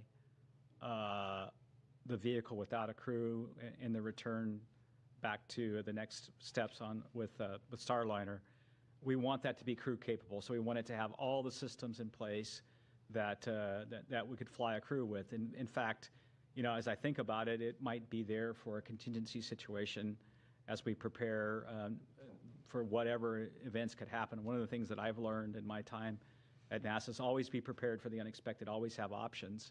And so that's what we're thinking about. So we'll take those steps forward. We'll look at the test data. We'll make a decision whether to fly it crewed or uncrewed. And then, you know, we are trying to do it under what we call this post-certification phase of the contract. And Boeing has delivered a lot of the certification data already. They have a little bit more to go relative to the prop system. I think we talked about they're flying a new spacesuit eventually, and a few other things like that. So we're looking at doing it under that phase of the contract, and NASA meeting its commitments on those flights. Our next question is from Will Robinson-Smith with Spaceflight Now. Hi, thanks so much for taking the time to talk with us today, and congrats on the splashdown of Crew 9. Maybe just following up on Ken's question to Joel and Stitch and Sarah. Obviously, as you've discussed tonight and over the last several months, the plan has been, you know, established for some time on how to bring Butch and Sunny back to Earth. But, you know, barring them returning on the seats that were added on the Crew 8 Dragon spacecraft, had the decision been made to try to bring them back any earlier, was there a Dragon spacecraft that would have been available to operate that mission prior to the Dragon that we just saw support the launch of Crew 10? Thanks. Yeah, the earliest Dragon that we had to go fly the mission really was this capsule 210. And so when we were planning originally on Crew 10 to have the newer spacecraft, we thought it would be ready. Initially, we were going to launch in mid-February. We moved it to March 25th. And then I think Sarah talked briefly before about some of the challenges we had, or maybe it was Mr. Gerstenmaier, with a battery system that was a bad component we had to pull off. We had to pull the heat shield off and vector out of some work on the vehicle. We had some challenges with some valves in the prop system. And this, to me, is just evidence of how complicated. I don't think we always do a super good job of explaining how complicated the spacecraft itself is made up of millions of components that have to work in an integrated fashion. And you go through testing and qualification to get there. And so those components didn't work. And when we looked at that, we just pivoted over to the vehicle that was going to be ready the soonest, which was Capsule 210. And that led us to the March 12th date and then eventually the March 15th launch. Our next. Yeah, and maybe I would just add that with 5 Crew Dragon spacecraft in the fleet, certainly many paths are possible, right? With the allocations as we had them with our current slate of missions in the next 12 to 18 months, exactly as Steve said, it was the new spacecraft that was anticipated to be ready first, with the one we ended up flying shortly on the heels, and then when we ran into a processing issue on that new vehicle, the other one could be ready sooner. And so those were the 2 that were coming available. But certainly we can pivot and adapt. Flexibility is the name of the game, right? And so if we change what lanes or what stage of the flow any given spacecraft is in, we can open up other options available. But we had these vehicles allotted to or allocated to specific missions, and these were the 2 spacecraft that met the need that we had here in the spring to fly these missions in the timeframes that they were requested. All right, our next question is from Joey Roulette. Hey, thanks. Just two questions. One quick one for Steve. I just want to be clear. So it sounds like the testing results that you guys are going to have with Starliner this summer and maybe later on is going to determine whether its next mission is uncrewed or crewed. And whatever that next crewed mission is that going to be like a routine certification crewed mission, or might there be another CFT? And then the second question is for Bill Specht. I was just wondering if there's any studies that Butch and Sonny are involved in that investigates the like behavioral or psychological kind of response to not just long duration spaceflight, but unexpected changes to a mission in the middle of it. Thanks. Yeah, when we look back at the crewed flight test, we got a lot of good data out of that flight relative to having a crew on board. So really the thing that we need to solidify and go test is the prop system and the service module. We need to make sure we can eliminate the helium leaks, eliminate the service module thruster issues that we had on docking, and then the rest of the vehicle performed really well. So when we look forward, what we'd like to do is that one flight and then get into a crew rotation flight. So the next flight up would really test all the changes we're making to the vehicle, and then the next flight beyond that, we really need to get Boeing into a crewed rotation. So that's kind of the strategy. Yeah, and then to your second question, all of our crew members go through evaluations. They fill out surveys. They do medical evals. So all of these things happen on every crew member. So we do get some unique data from Butch and Sonny based on their stay, but it's something that we do with every crew member that flies. There's always changes that happen on board. There's always adjustments that we have to make that all of the crew members adapt to. As you've watched with our flight schedule over the years, it's very rare that we actually get a flight to fly exactly where we planned it 2 years out when they were thinking it was going to be. So it's okay that we have these changes and they adapt really well. But everybody gets kind of looked at in terms of those effects and understanding just the effects of spaceflight on them. So. Okay, our next question is from Maria with KBIR Knoxville. Hi, yes, thank you so much for your time. If someone can walk me through the physical and mental adjustments that the astronauts are going to be experiencing. I can try and see if Bill and Joel have anything to add. When they get back, the body is an amazingly adaptable. The one thing that the body will struggle a bit with is the inner ear and the vestibular response in microgravity. When you transition from 1G here that we're sitting in this room to then in space, the inner ear can get a little disturbed because gravity's not pulling the fluid down and the little hairs inside the inner ear. And so the crew can take a little while to adapt to microgravity. That same thing happens in reverse when you land back on Earth. The human body was adaptable and was used to being in microgravity. Now the vestibular response is such that you feel disoriented, you may feel a little dizzy, you may have trouble getting up. And then, of course, physically, their body,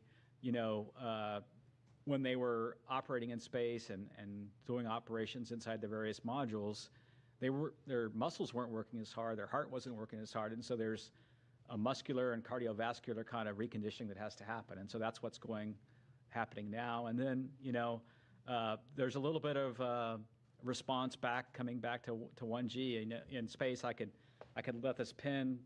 release this pin and it's going to stay right where it is. And in 1G, if I release the pin, it falls. And so there's a little bit of that the crew has to get back and learn the skills back here on Earth again. So. Okay, our next question is from Jackie with the Times of London. Hello, and thank you. I'm sorry if this is a really frustrating question because I know there's so much good work done on this mission, but there has been a fictitious narrative woven around it by prominent people who are hard to ignore. Why has NASA not pushed back more emphatically against that and against the use of astronauts by one of its commercial contractors as political pawns? And what's to be lost by simply correcting that narrative for the sake of the public who have paid for the mission. Thank you. You know, I would say, you know, our job at NASA is to successfully and safely fly these missions. We fly it with the laws of physics, and we fly it with our commercial partners. And so oftentimes there may be things out in the press that may not be exactly what's happening. And our job is to fly these missions, and regardless of what you read in the press, our job is to fly successful missions, safe missions, and do the science we do on board the International Space Station. You know, I mentioned this year 25 years of continuous crew presence on board later this year, the International Space Station. And we do about 150 experiments every expedition we fly. So think about it, every 6 months. I think we're over 3,000 experiments since we started the International Space Station, and that's what we focus on. Okay, our next question is from Jeff Faust with Space News. Hey, good evening. Question for Bill or Steve. Since the Crew 9, Crew 10 handover lasted only a couple of days, was there anything you would normally do on a handover you weren't able to do in this case? And in the future, might you consider shorter handovers between future commercial crew missions? Thanks.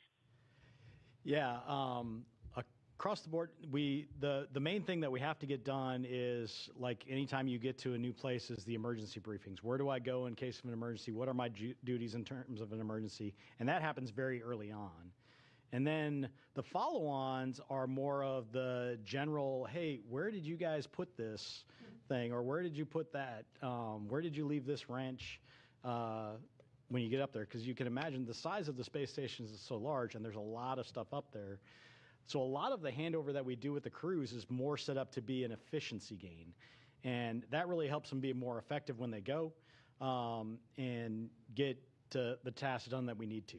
So when we reduce that time, we reduce that efficiency in the near term to accomplish the tasks on board. We evaluate that each time and understand what our handover is. In general, we don't look to reduce that because we want to be as efficient as possible. We want to get everything done in the most efficient manner, get the most things done on space station that we can. But in this case, it was actually to our advantage to go work that shorter handover and then get them home as quicker, hitting this weather day that we had here today, and not leave it up to how the weather was going to behave days and days from now. So the critical stuff always gets done, that emergency handover, that how do we go handle contingencies on board. They're trained on the ground for all of these things, and we have a lot of support for the teams on the ground to help them as they go, so we can shorten it if we want to, but it's not quite the same as getting up there and finding out from the person that's been up there for 6 months, hey, I found that this was the best spot to put this, or I left this here, and so when you need it, go look over there to go do this, or this is the best way to go pull out this drawer, or whatever you have to do for your experiments on board. So nothing beats that face-to-face handover and the time they get up there, but we have the options to shorten it when it makes the most sense. Okay, our next question is from Sawyer with NASAspaceflight.com. Thank you so much. This question is, I believe, for Sarah. With this being the final splashdown on the east coast of the United States, what is the plan for Megan? Is that going to be repurposed to the west coast? Is that going to stay on the east coast? And then what becomes the contingency if, for example, the weather isn't good at the planned Pacific landing sites, whereas here you had the Gulf and the Atlantic? Hey, we don't know the answer yet to what will happen, what will become of Megan. We've got Shannon here on the West Coast. I'm sitting here in California right now, and there's unique benefits and unique challenges of weather patterns on the West Coast versus the East Coast. Just one example, we have far more stable weather in terms of wind and wind speed, wave height than we did in Florida. So where we needed numerous sites on both coasts of Florida to provide geographic diversity to avoid weather patterns that may be happening in one area and not another, not so much the case on the West Coast. However, our cloud cover is different here than in Florida. And so things like the airborne assets that support our mission might have different challenges out here than over there. So we've done a lot of trying to learn from meteorologists and historical weather patterns, and then figure out the right number of sites and the right number of support assets to ensure that we... If you're talking, we can't hear you. Oh, sorry about that. I was on mute. A couple of quick questions. Steve, you mentioned that they'd be released to their families in a day or two, but they're still going to be going through with rehabilitation for quite a while, right? If you could discuss that. And the second question is just a bit broader to follow on from some of my colleagues. As Steve confirmed that, Crew 10 was the designated mission that this could happen, could you help us sort of square that circle that, with praising the administration for accelerating the timeline? How concretely, just to follow up on my colleagues' questions, how concretely can the administration be credited with accelerating the recovery when, the plan hasn't fundamentally changed here? It's just something that we're having a little bit of trouble understanding. Thank you. Yeah, I'll talk the rehabilitation and I'll let Joel talk about the other questions. Rehabilitation will continue. There's a sequence of exercises that they do to try to regain their physical strength over a number of weeks. It's a pretty standard protocol that they go through post-landing to recover. It's well documented, well practiced, and the docs and the trainers that do this work will kind of follow each crew member, whether it be Butch and Sonny or the others.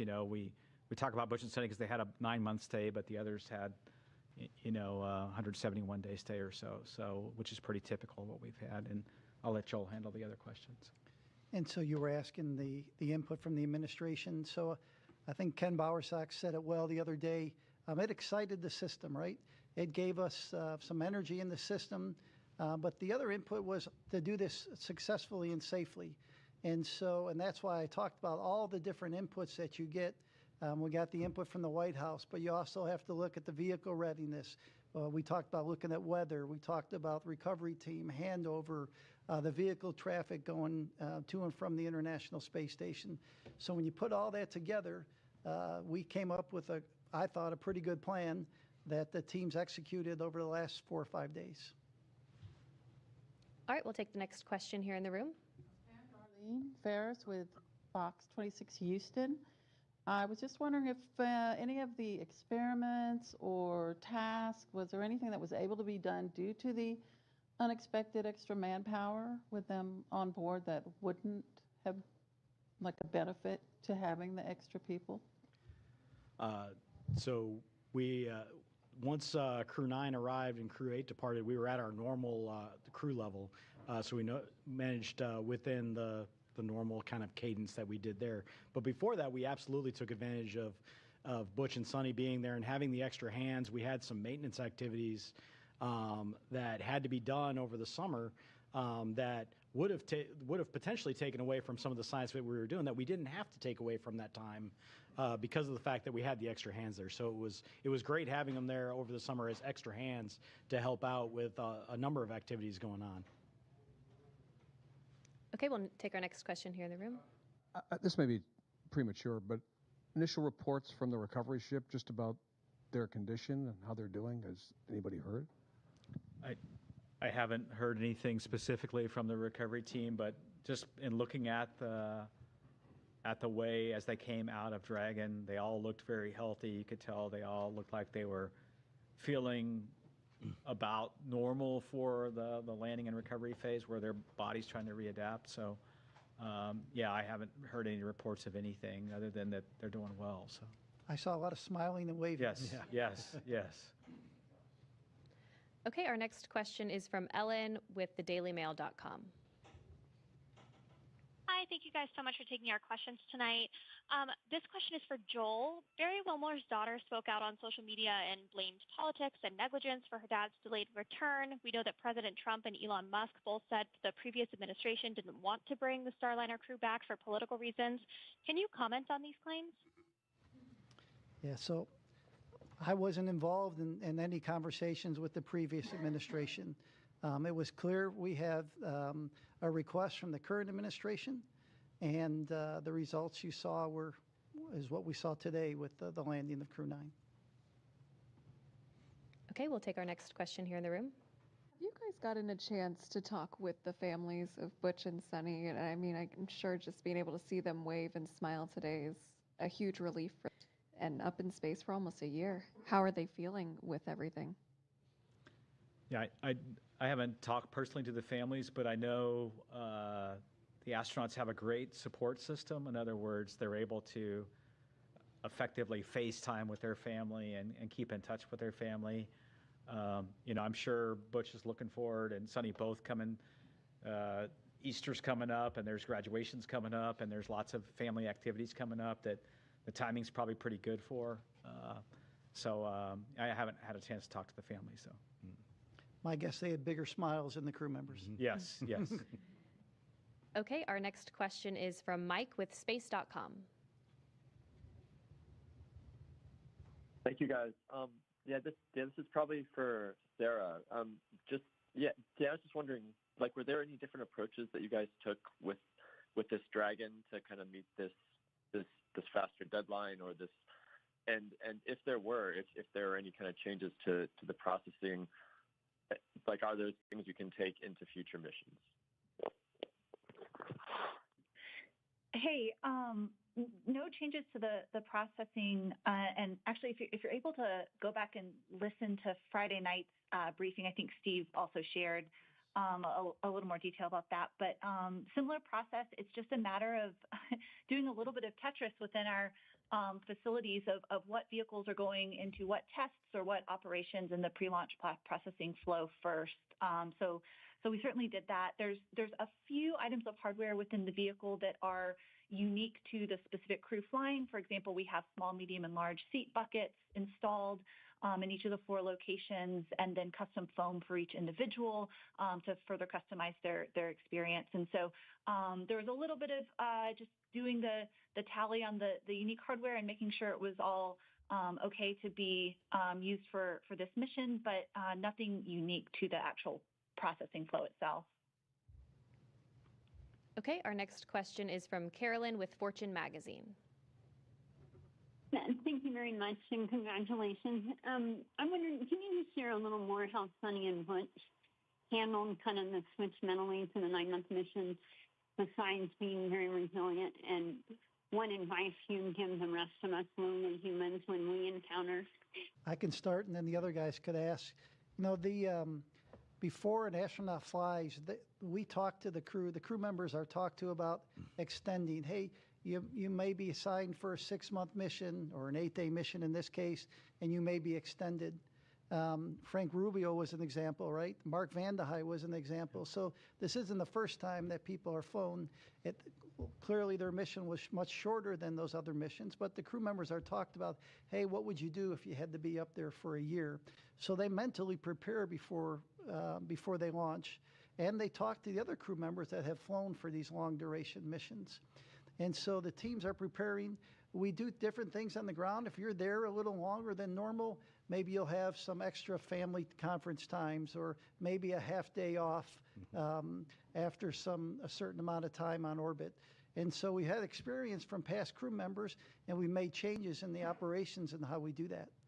And so let's see, Bill, if you want to add anything to that. Yeah, I think the other question was, really on kind of the effects of space on people in general, and when you change the duration on them. We look at every crew member when they're going up and making sure that we feel confident, even if their mission had to be extended, that they're up for it and that they've got, I think, the time allowable, I think, for them to stay in space and to go through that. We monitor everything on board. We keep an eye on things like radiation. We keep an eye on things like solar activity that can affect that. We keep an eye on the rest of the environmental factors on board, whether it be the carbon dioxide levels, the CO2 levels, the contaminants that we have on board. We have scrubbers and filters and things that take that out. So we do all the things that we would normally do to manage that for crew and minimize their exposure to anything that could be considered harmful. And then we limit the times to the best of our ability that we can up there. Our next question is from Marcia Smith with spacepolicyonline.com. Thanks so much. Steve, you mentioned that Crew 11 might launch as early as July, which seems like a pretty short interval for Crew 10 to be up there. Could you talk about what's driving you to launch as early as July? And will either of the astronauts who are bumped from Crew 9 be on Crew 11, Stephanie Wilson or Zena Cardman? And which capsule will they be flying? Let's see the timing for that mission right now. Originally we were going to fly that mission. We had been, if you look at historically, our rotations have been in February and August. There is a particular SpaceX cargo flight, CRS 33, that has the ability to do some reboost for the space station, and that needs to fly in that late August, early September timeframe. And so we moved our handover up. That boost trunk is what we call it, will be there for a large part of the fall timeframe. So to get all the propellant used on that mission. So that's why we looked at moving it up. Right now, we think we'll fly probably the Capsule 206, which is our fleet leader. It'll be on its 6th flight. We'll continue to work that with SpaceX. You have to remember with space station, one of the critical consumables is docking ports. We have 2 of those docking ports.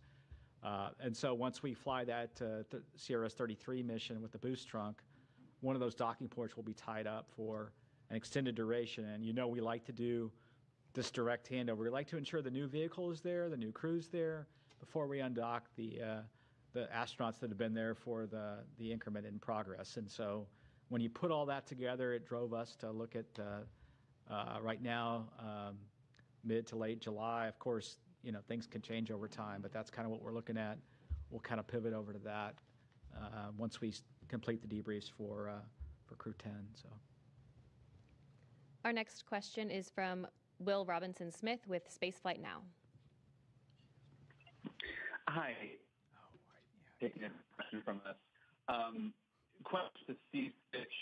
Going back to the comment you made earlier in this brief, correct me if I'm wrong, but I think you said that there was another look that needed to be taken at the flight suit for those flying both these flying. Can you add a little more detail into that may need to be changed and the reason for that? Thanks. Did you get that? I couldn't. I'm sorry, you're coming in a little bit, it's breaking up a little bit. Can you please try to repeat your question?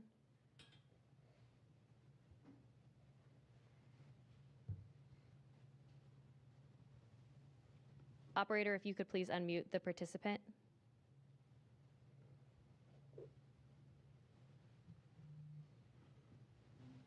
Will, if you're talking, we can't hear you. Can you hear me? Yep, we can hear you now.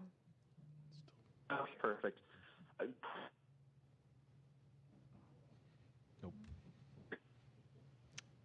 I'm sorry, we keep losing you. If you could just follow up with us after this news conference, we'll be happy to get a response over to you from the panel up here. But for now, that'll do it for our press conference this evening. Once again, Crew 9 is safely back on Earth. And as always, you can follow NASA and all of our missions on nasa.gov. Thanks for joining. We'll see you next time.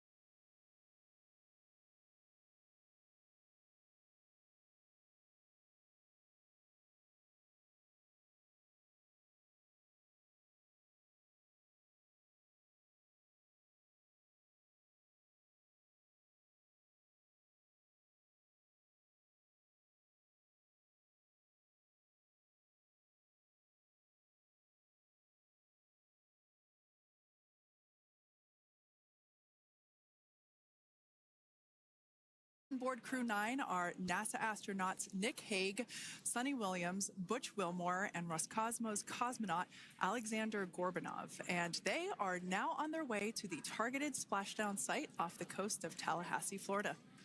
My name is Kate Tice, Senior Quality Systems Engineering Manager here at SpaceX, and joining me today from NASA Communications is Sandra Jones.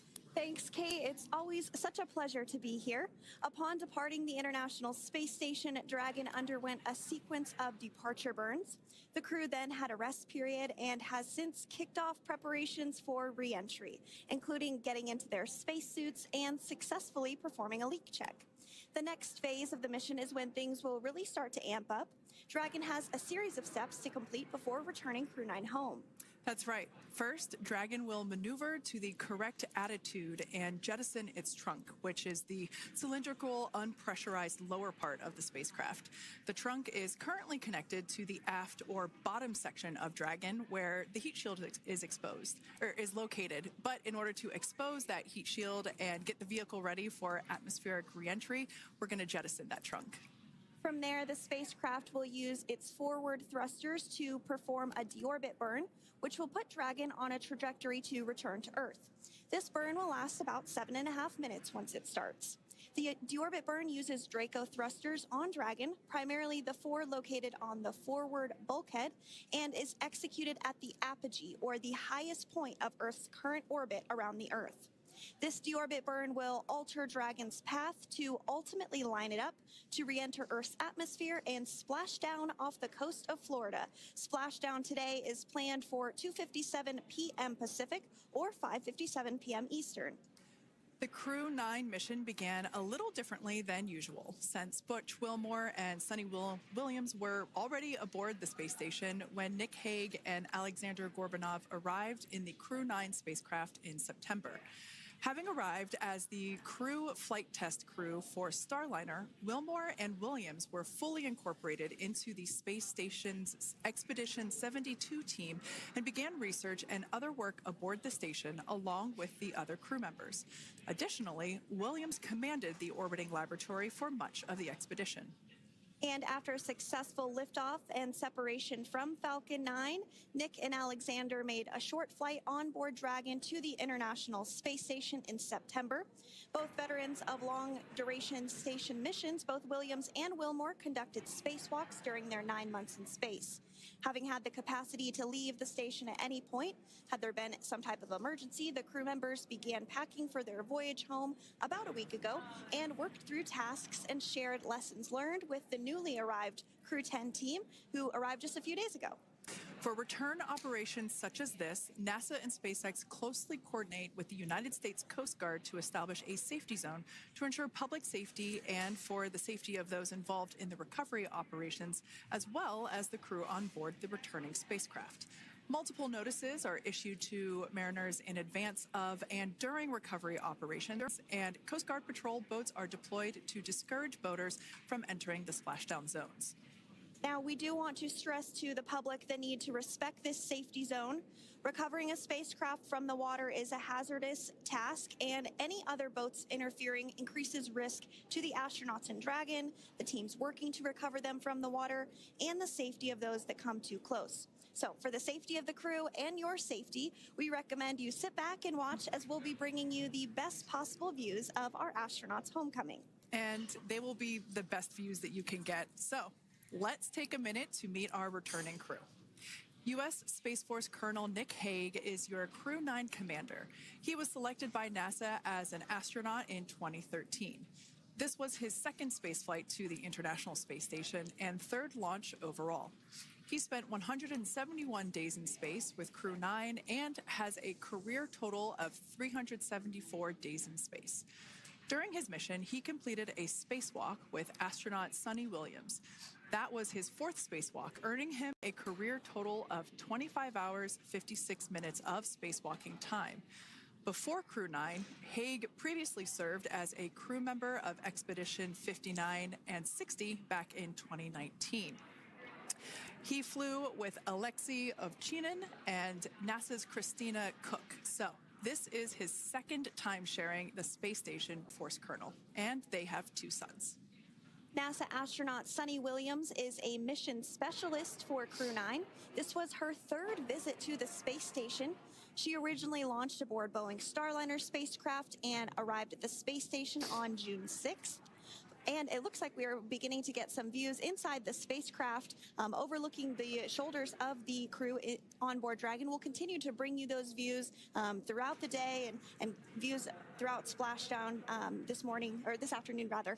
But to jump back into a little bit more about Suni, she became an Expedition 71-72 crew member, and she logged 286 days in space on this mission. But she actually has a total of 608 days in space, the second most time in space by a U.S. astronaut. Former NASA astronaut Peggy Whitson ranks first for the U.S. with 675 days in space. She conducted 2 spacewalks and has completed 9 over the course of her career for a total of 62 hours and 6 minutes of spacewalking time. She ranks 4th on the list of cumulative time spacewalking by a female astronaut. And she has flown on 4 different spacecraft types, including the Space Shuttle, Soyuz, Starliner, and now Dragon. Previously, she served on Expedition 14 and 15 in 2006 and 2007, and again with Expedition 32 and 33 in 2012. She's a retired U.S. Navy captain and is a proud graduate of the U.S. Naval Academy. NASA astronaut Butch Wilmore is also serving as a mission specialist today.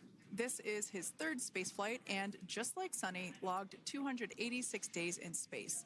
He conducted 1 spacewalk and completed 5 over the course of his career, earning him a total spacewalking time of 21 hours, 2 minutes. He's flown on 4 different spacecraft types throughout his career: the Space Shuttle, Soyuz, Starliner, and now Dragon. Previously, the Mount Juliet, Tennessee native served on STS-129 in 2009 and Expedition 41 and 42 from 2014 to 2015. Wilmore is also a retired captain in the U.S. Navy. And Alexander Gorbanov is a 3rd mission specialist serving on today's mission. Crew 9 was his very first spaceflight to the space station, earning him a total of 171 days in space over the course of his career. Gorbanov, along with Nick Hague, saw the arrival of 4 visiting vehicles and saw the departure of 4 as well. The duo orbited the Earth more than 2,700 times during their mission. Before his cosmonaut selection in 2018, Gorbanov worked as an engineer for a rocket space corporation and helped support cargo spacecraft launches from the Baikonur Cosmodrome in Kazakhstan.